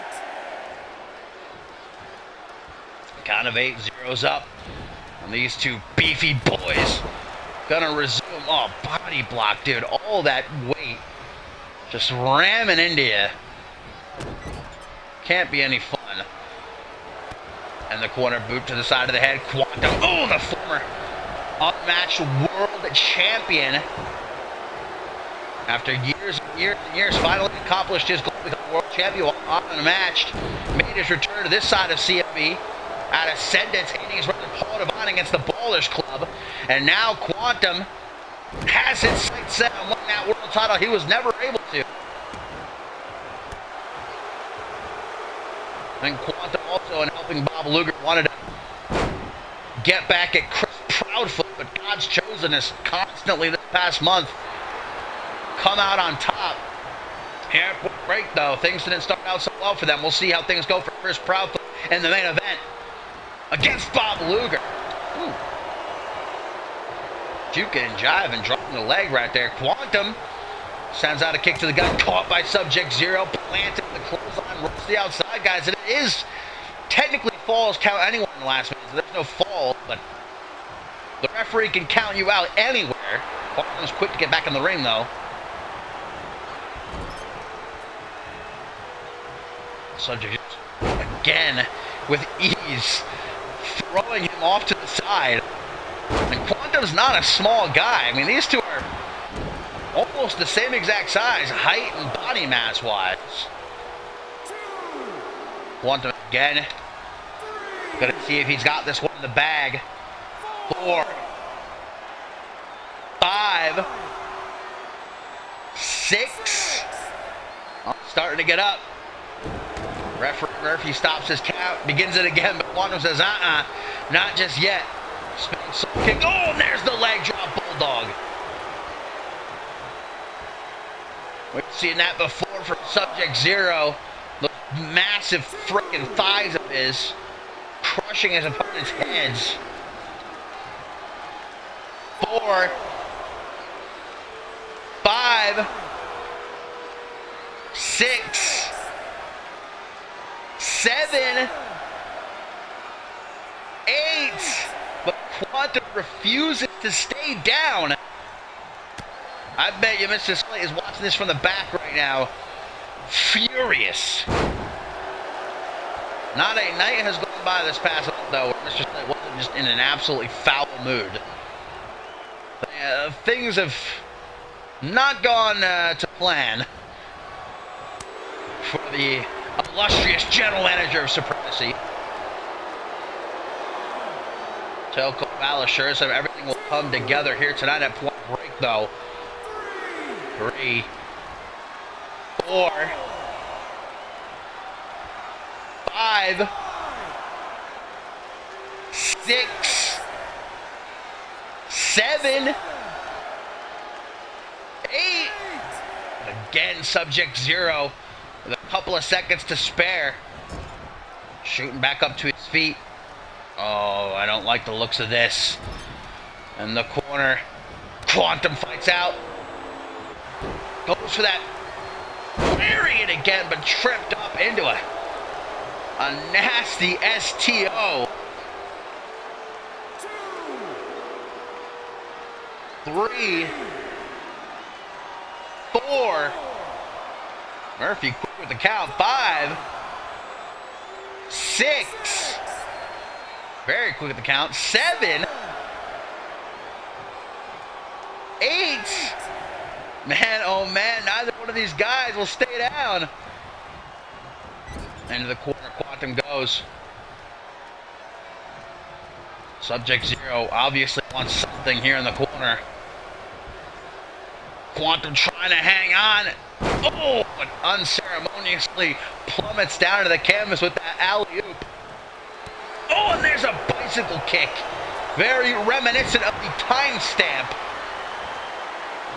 That patented bicycle kick of Quantum's. Form smash, though.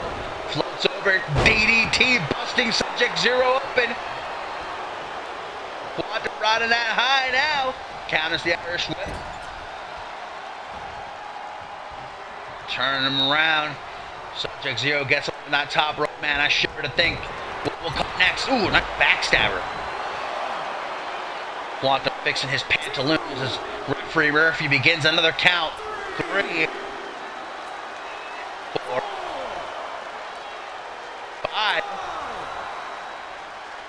6. Quantum having some fun. 7. 8. Every time at 8. Sub-Zero as if he's playing with Quantum. Oh, the Hadouken! Oh, but it gets blocked. Sub-Zero gets an elbow to the side of the head. Cutter rejected. Taken by the hair. And slammed face first on that top turnbuckle. Knee to the gut. Like Sub-Zero, each and every time Quantum gets up, just getting angrier and angrier. Swinging him out, down into a face buster. Quantum immediately starts to get back up. It's going to take everything from Zero to keep the Future Man down. Oh, these knees. I mean, just look at the size of Sub-Zero. Every single move he hits. Monstrous.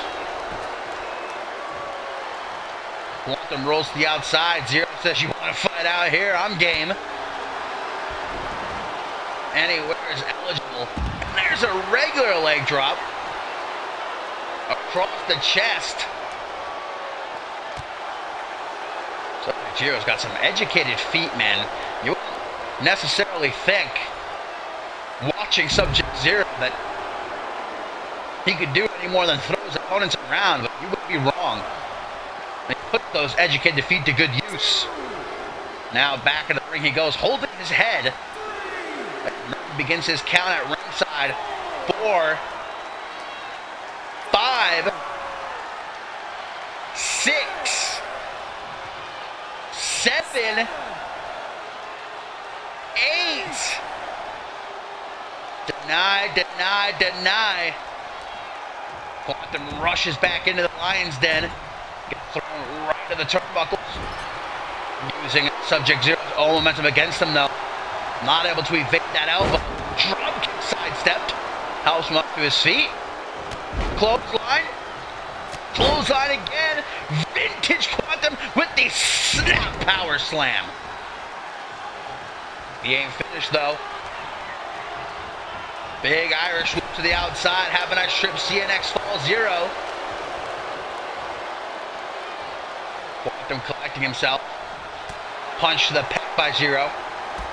Tries to go for a barrel roll.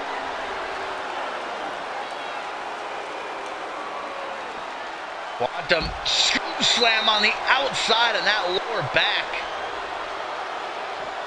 Kind of like a bug off a windshield when you're driving down the highway. Just splat. Now Quantum has his turn in the ring looking down. 4. Is it just me or does Murphy's counts seem slower when it's Sub-Zero? 7, 8, 8 guys, 9, I think he's got it. 10, Quantum did it. Finally finding a way to keep Zero down. Getting the 10 count. Quantum. Oh, and I wish I could see the look on Mr. Slate's face right now. Quantum against the odds is the last man standing here at Point Break.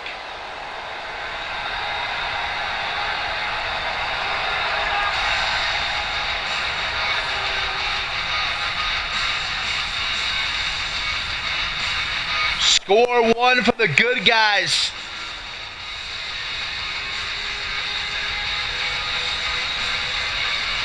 Now we wait to see if Mr. Slate's night will only get worse in the main event. But for Quantum, that had to feel oh so good.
Lads and gents, we have made it to our co-main event. Still to come in our main event, can Bob Luger do the impossible through all of the adversity? Can he win the undisputed World Heavyweight Championship when he challenges Chris Proudfoot?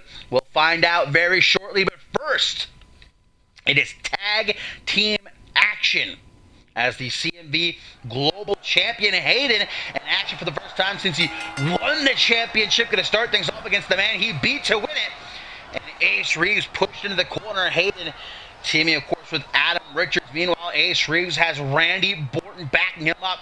And this is a very personal match for Ace Reeves, as Hayden, of course, going to take the cheap shot there early on. Murphy, you might not want to get between these two. We all know the inaugural episode of Crossfire, we were supposed to see Ace Reeves versus Randy Borton to crown a new global champion. But Adam Richards, at the time, we thought he felt shafted because he had beaten Randy Borton at Shake-Up.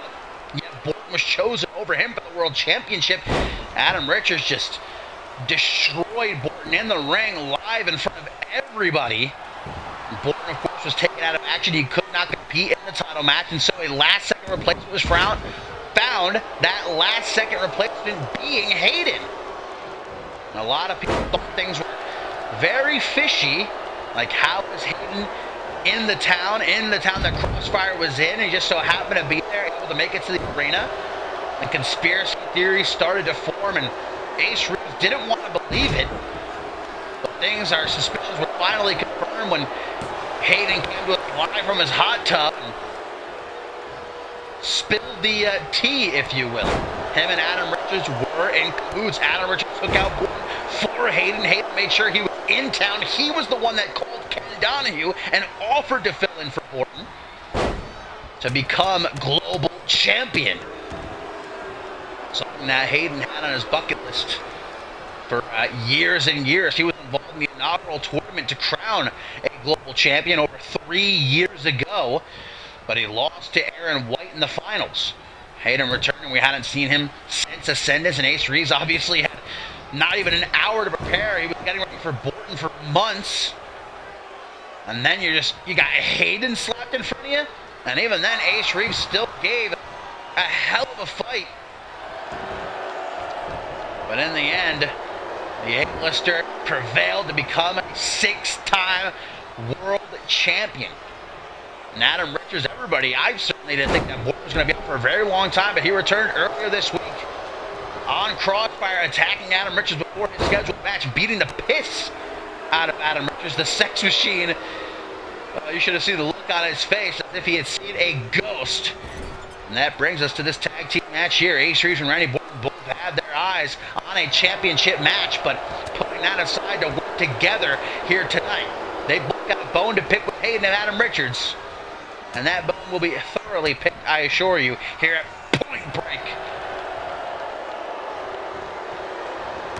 I'll say this, it is awesome to see Hayden and Randy Borton in the CMV ring in the year 2020. These two CMV originals still looking as good today as they did in their first match here in CMV. Of course, Hayden will remind you every chance he gets, he took place in the very first ever CMV match 5 years ago. Clotheslined into the corner, and again a knee to the face. I don't know how. I certainly didn't think that Hayden could get any more cocky. Move Thunderbomb by Randy Borton. Seems as though he hasn't missed a step. I was worried he'd still be harboring some injuries. Trying to pin Hayden here, and if he does, what a statement that'll send, but only gets a 1 count. As I was saying, though, I didn't think Hayden could get any more full of himself, but that interview, that self-interview, if you will, from his hot tub, just to show that I am dead wrong. Tag to Adam Richards, who's coming to finish the job, if you will, on Randy Borton. Drop to hold, elbow drop combination. Adam Richards thought he had thoroughly taken out Borton for the long term, and who can blame him? Like I said, I thought Borton wasn't going to be back anytime soon. What Adam Richards did to him in that Crossfire ring in front of the entire world, man, he didn't stop. He had to be pulled back by security. I don't think he would have stopped otherwise until Borton was lifeless. Ace Reeves now legal. These two went one a few weeks ago. Adam Richards picked up the win thanks to some interference at ringside by Hayden. And it truly does just suck. You gotta feel for Ace Reeves, man. Last season, exploding onto the CRNG, instantly becoming a fan favorite, winning Magnificent Six, cashing in to become world champion. He lost the title, but he didn't let that turn, picked himself up, dusted himself off, began the climb again, chosen, handpicked by Ken Donahue, the #1 draft pick on Crossfire, to lead Crossfire into the future. And on the night he should have been crowned global champion, or at least should have had a proper opportunity to, Hayden and Adam Richards ride into town to rue the day. Hot tag to Hayden, speaking of, get the clothesline, only a 1 count, barely off the pin. But Ace Reeves even still has a smile on his face. He knows that the time will come when he gets his shot against Hayden. And when he gets that shot, not going to let it pass him by again. Stomp, vertical suplex by Borton. The Moo Moo Man with a snap vertical suplex. 2-time world champion in his own right. You know, at the same time, they got to feel for Ace Reeves for Borton too. It's been almost 3 years since the last time Borton held the world championship. His first shot in quite a while. And a conspiracy by Hayden and Adam Richards stops him from getting his chance, kicks out the knee to Hayden, and shades of his mentor with that DDT busting the Milkman open. And Hayden is loving every single second of this. Look how he looked at Ace Reeves as if to say, what are you going to do about it? Trio of clotheslines, Randy Borton looking for refuge in the corner. Oh, boot to the side of the head. And a bulldog. Borton, though, getting these fans up on their feet, telling Hayden to suck it. Counters the Irish whip. Blocks the punch, forearm smash. Oh, and a drop to the face. Borton is thriving under the spotlight right now. Another suck it. It gotta be embarrassing for Hayden. Stalling vertical suplex again. Hayden's gotta get that hot tag, and he's gonna try to. Borton busy hot dogging, and here comes Adam Richards. I think Borton wanted that though. He wants a piece of Richards. But Richards got something for him. Brainbuster down onto the knee. One of the moves that kept Borton out for the month. Ace Reeves, though, with a millisecond to spare. Adam Richards remaining focused. Borton, look at the blood dripping down behind his head. TKO by the Sex Machine. 1, 2. Hayden still down, though. Ace Reeves able to make the save a second time. Tries to clothesline him out of the ring. Adam Richards, though, able to sidestep it. Borton instead just throwing himself right into the ropes. Super kick to the face and then to the back of the head. No fun for Borton, that's for sure. Face first, top turbo. Borton needs to make a tag. Look at the blood, guys. It's coming. I think he's busted open in 2 spots, from his hairline and on the side of his head. He's got a big blood spot. This may be up to Ace Reeves. He's going to have to put the teeth on his back, and if anyone can, it is the gravity manipulator. I mean, look at Borton. He can barely hang on to the ropes. Can't keep himself standing on the apron. Around and around and around we go with the airplane spin. Ace Reeves dropping him down to the canvas, only to pick him right back up. Irish whip to the corner. Bringing Borton back in. Don't know how wise this is, but some tandem offense. Catapult Meteora.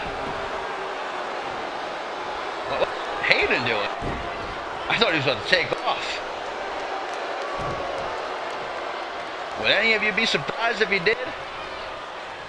This match is not going the way of Hayden Adam Richards right now. Lining up his shot, knee to the side of the head. Richards cross-eyed.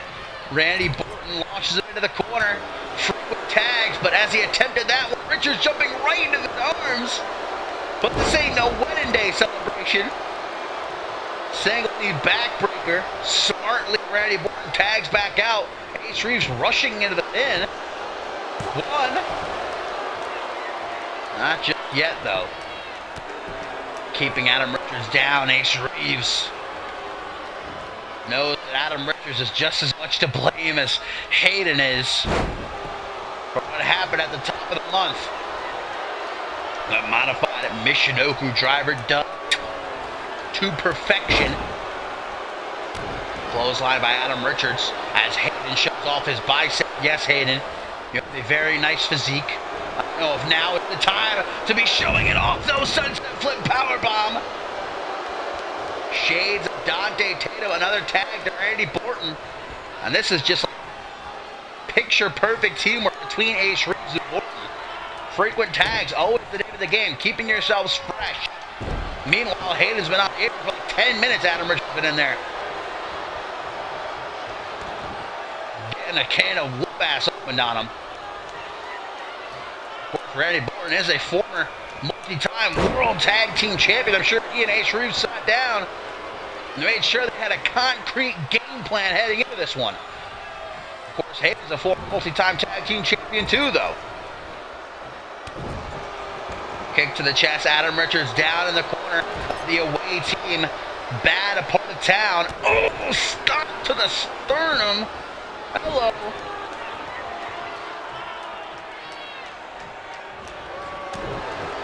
Adam Richards sets out a punch the pec, double leg takedown, and there's those hammer fists. Couldn't really tell from that point of view if he got through. Hot tag, Adam Richards letting it happen. Misses the dropkick, does Reeves. That leaves him exposed. Adam Richards forearm smash, tip. Here comes the sex machine. Inverted atomic drop. And the scoop slam.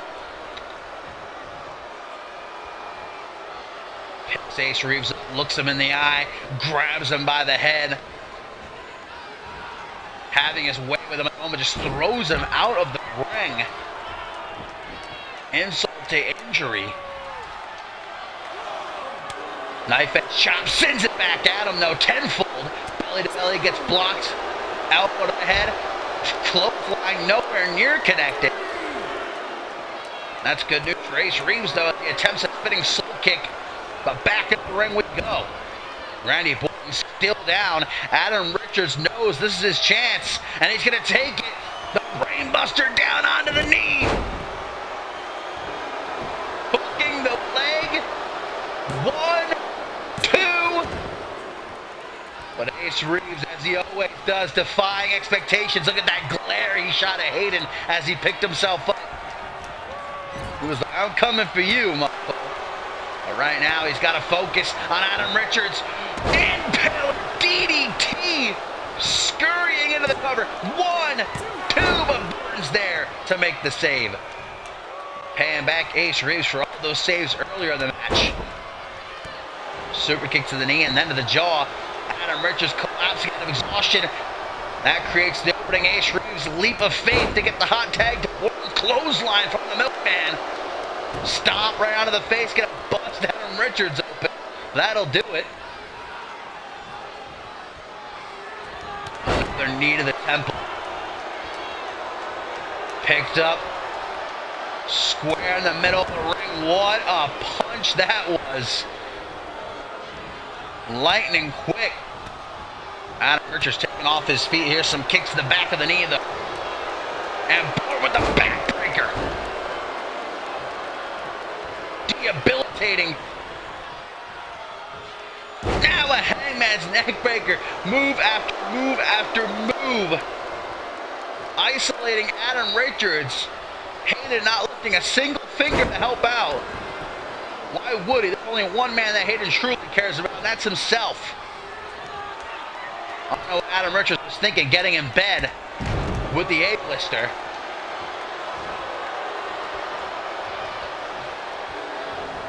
There we go, stomp to the back of the quad. Adam Richards competing in what is virtually a handicap match at this point. 1, 2, only a 2 count. Hey, what's Ace Reeves doing? Ace Reeves not the legal man. He wants to come get him, so he's gonna have to wait his turn though. Adam Richards finally gonna make a tag, maybe? Nope, Randy Borton. Oh, but Hayden tags himself in, finally to decide to do some work. Who would have thought? Leaning Borton up against the ropes. I mean, just literally, Hayden has not had a match since the top of the month where he held the world title. In his own words, said that it's just not worth it for him. He doesn't get paid enough. Weekly Crossfire episodes, they're just not good enough for him. Pay-per-view and big money is the only time he'll show up. Sent across the ring though with that exploder suplex. Borton desperately wants that tag, but he sees that Ace Reeves is not doing much better than him. Shades of his childhood hero, Shawn Michaels, missed the elbow.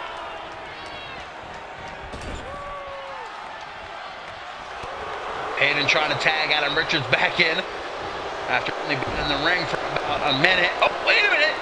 Look at the inverted Boston Crab! Randy Borton shouting down insults as he attempts to snap Hayden's spine in half. Borton just gushing blood from seemingly every orifice. Borton's quad and numerously being targeted, I should say, numerous times in this match.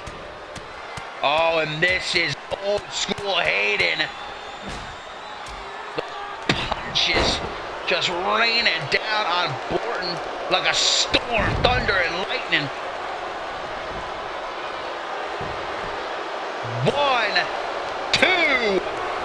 Reeves is there again, but gets a drop kick by Adam Richards. Borton's up. Surely just instinct driving him at this point.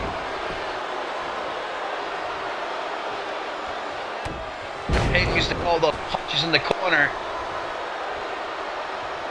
Randy with a chance of justice, if I'm correct. It's been a very long time since I've seen that move from Hayden. I may actually be wrong there, but I'm pretty sure I'm right. Hayden again gonna try for the tag, but Borton not letting it happen.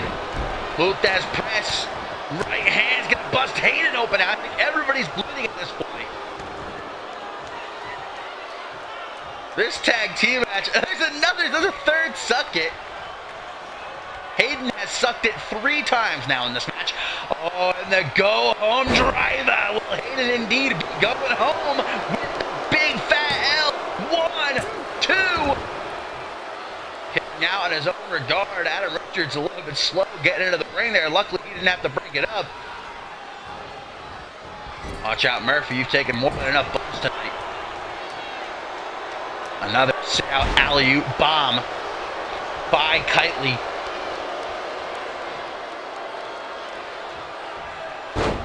Picks him up just to take him down.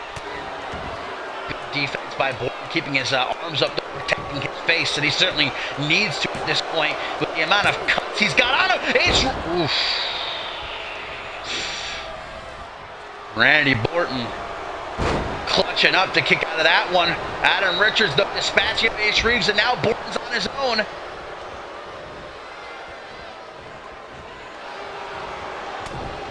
Punch to the jaw. Tries to go for a jumping cover sometime, maybe a snapmare. Borton again with the inverted Boston Crab. Wants to make Hayden tap, wants to embarrass him. And Hayden has tapped very few times in his CMV career, and nearly 5 years, over 5 years as a matter of fact, I believe at this point.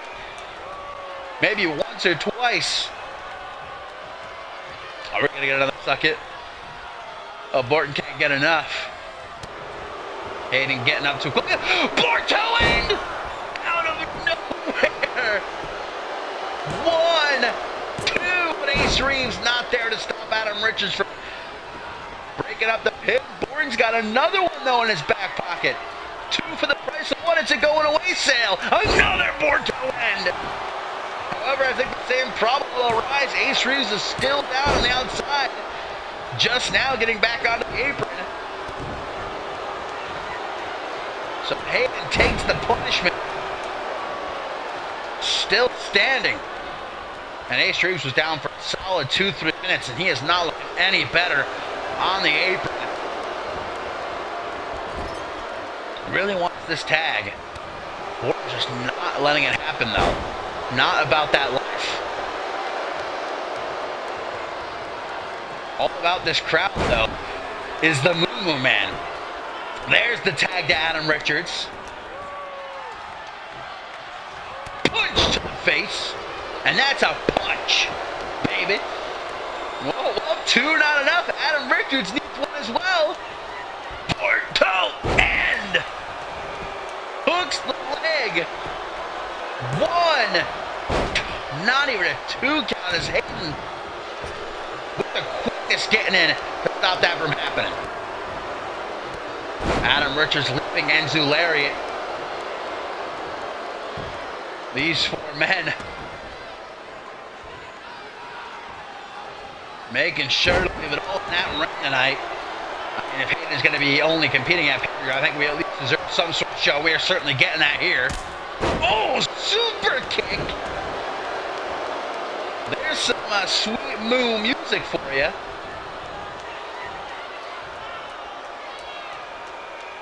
Borton pulling Richards through the ropes. Looks like a hangman setup. Hangman's neck breaker. Something's got to give in this tag team match. Our co-main event at Point Break tag to Ace Reeves. Can't have much left to give, but still not quitting.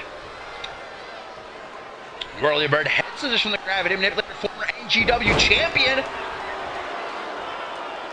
Hang on a second. Hang on a second. Adam Richards is in the drop zone.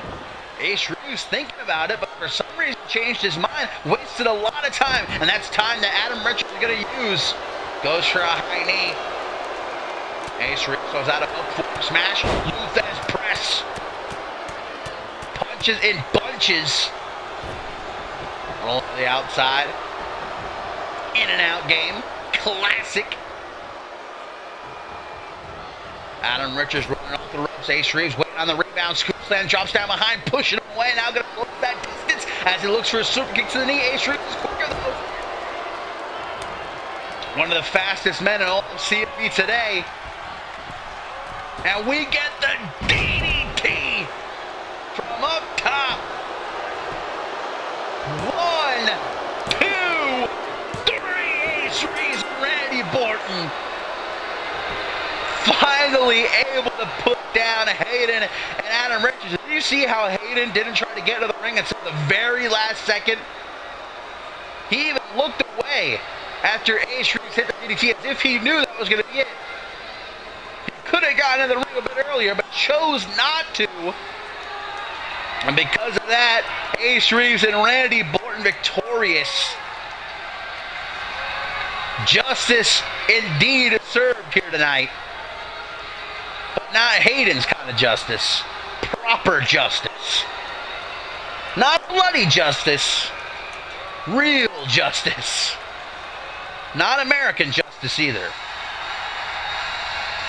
And look at Borton, man. Bleeding from his eye, bleeding from his forehead, bleeding from the side of his head.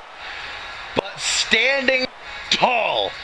This had to feel so good for both of these young men. And you know what comes next. Ace Reeves wants that World Championship match. Randy Borton wants that World Championship match. This alliance may not last much longer.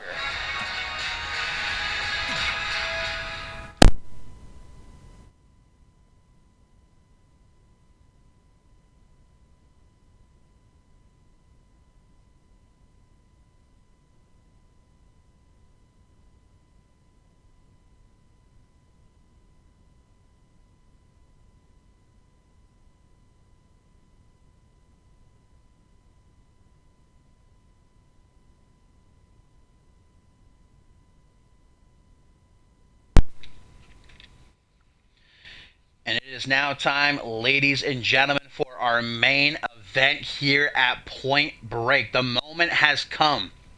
Can Bob Luger do the impossible after everything he has been put through this last month? Does he have a chance in dethroning Chris Proudfoot for the CMV Undisputed World Heavyweight Championship? Mr. Slate has done seemingly everything in his power to stop Bob Luger from leaving Point Break in Dallas, Texas as world champion. And as we have seen time and time again, and especially over this last month, it doesn't matter what you throw at Bob Luger, he keeps on coming at you. Will it be enough? Here tonight, though, it's time to finally find out. Bob Luger, Chris Proudfoot for the CMV Undisputed World Heavyweight Championship. Referee rings that bell, and let's get it on.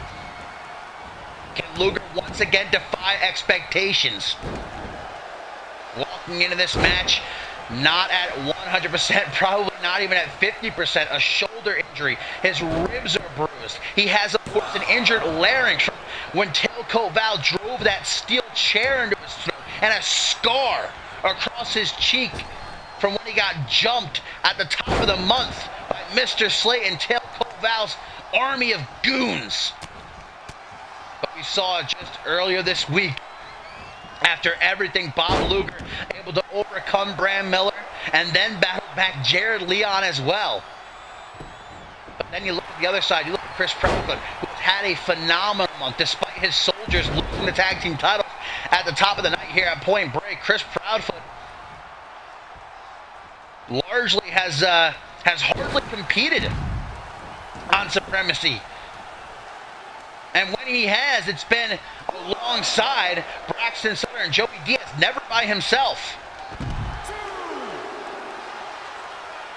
Chris Proudfoot, compared to Bob Luger, has had an easy ride here to Point Break. He is at 100%, and he is uber confident in himself. Why wouldn't he be? Any man in his shoes would be confident against Bob Luger. But as I said earlier tonight, Chris Proudfoot, I know that I might not agree with his politics, I might not agree with the way he carries himself, or how he's accomplished things here in CMV.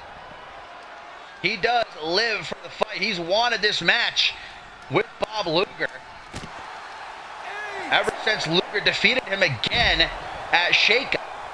And that's coming after Luger beat him for the International Championship at Battle Scars 5. Proudfoot wants to prove that he has what it takes to defeat Luger. He can't do it when Luger is barely at 50%. Then I think Proudfoot may have to finally come to the realization that he just can't beat Bob Luger. Bob Luger is his kryptonite.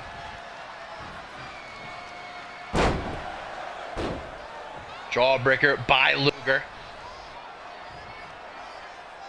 The two-time Alpha World Champion, the two-time International Champion. The last time Luger held the world title was, man, over 2 years ago. But Luger rightfully earned this opportunity here in the main event of Point Break. Mr. Slate has tried to stop him every single step of the way, week after week, throwing obstacle after obstacle after obstacle.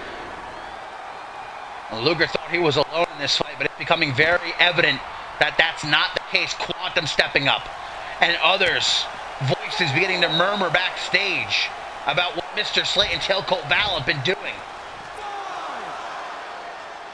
Andrew Briggs screwed earlier tonight. People are beginning to realize that Bob Luger is not alone in this fight. But he is tonight. He is alone as he stands against Chris Proudfoot, who stands between him and that world championship that he wants more than anything. Mr. Slate thought that Bob Luger would never be able to make it here at Point Break. He thought he wouldn't be able to ever compete again, but here he is. Here Luger is in front of the entire world, and at a count of 11, 12 now, Bob Luger has got to be careful because he cannot win the world championship on a countout or a disqualification. It has to be by pinfall or submission in the ring. Now, Chris Proudfoot can retain by either one of those methods. That's a champion's advantage. But Luger's got to know that he needs to get back in the ring right now. He needs to break that count. Oh, God, Luger, please. I know you're pissed. I know your emotions are running rampant right now. But this match can't end by count out. And Chris Proudfoot dodging Luger's rolling wheel kick. And at 19, guys, 1 second to go, these guys get back in the ring and Proudfoot in the corner, nonchalantly, just waiting for Luger. And Bob Luger has no choice but to wear that tape, that medical tape, but it also paints just a huge bullseye. And there you can see right there, Chris Proudfoot biting Luger's forearm as he's tied up in the ropes. Proudfoot is not a stupid man, but in fact, quite the opposite. Every single match he walks into, he has a game plan, and he is ruthless. And whether you agree with him or not, Chris Proudfoot knows that God is smiling favorably on him. Maybe not Braxton Sutter and Joey Diaz at the top of the show, but Chris Proudfoot knows. In his own mind, he is confident that God is looking down on him, shining his light down upon Chris Proudfoot. And that he is indestructible. That he will leave Point Break as world champion. Chris Proudfoot on the rebound. Bob Luger reels him up into a neck breaker and a desperation pin. Does Luger have it? Could he steal it? The deck thoroughly stacked against Bob Luger since the get-go. I think the moment Mr. Slate was named the new Gentleman Edge of Supremacy, Bob Luger knew that things were not going to be easy going forward. But Luger doesn't like things easy. Oh, wait. Wait a minute, Proudfoot. Tell me he's not going to do what I think he's about to do. Superplex from the top rope.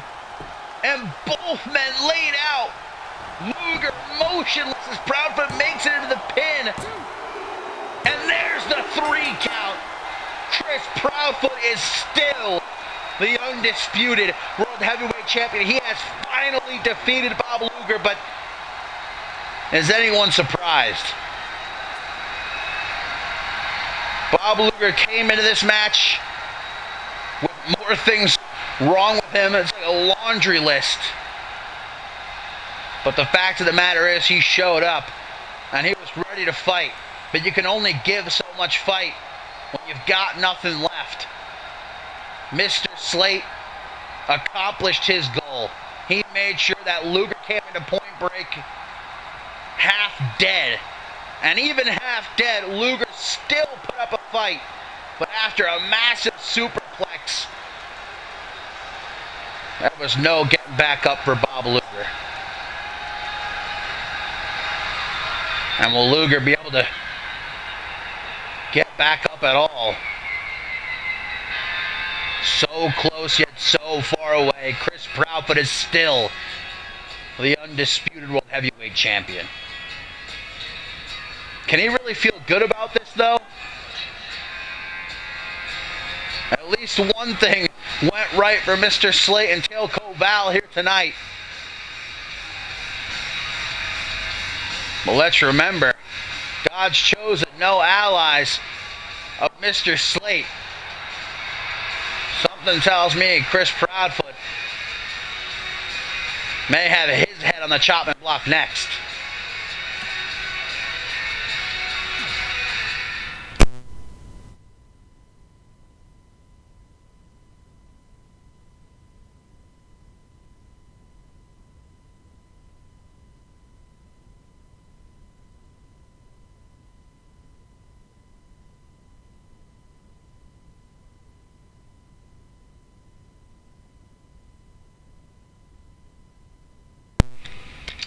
Well, guys, thank you as always for tuning in and watching along with me. Quite a long show, 141 minutes. And that's combined with however long the first part was. So probably about, maybe 3 hours. But hell of a show. I enjoyed it from top to bottom. I hope you guys did. Despite a couple of interferences by 2K20. A couple of run-ins by 2K. Yeah, if you're new to the show, make sure you drop a follow so that you know when I go live. You get that cheeky notification. And I know that, I don't know if it continued because I actually turned off my phone, but early on in the stream, people were saying my mic was skipping. So if that continued, I apologize.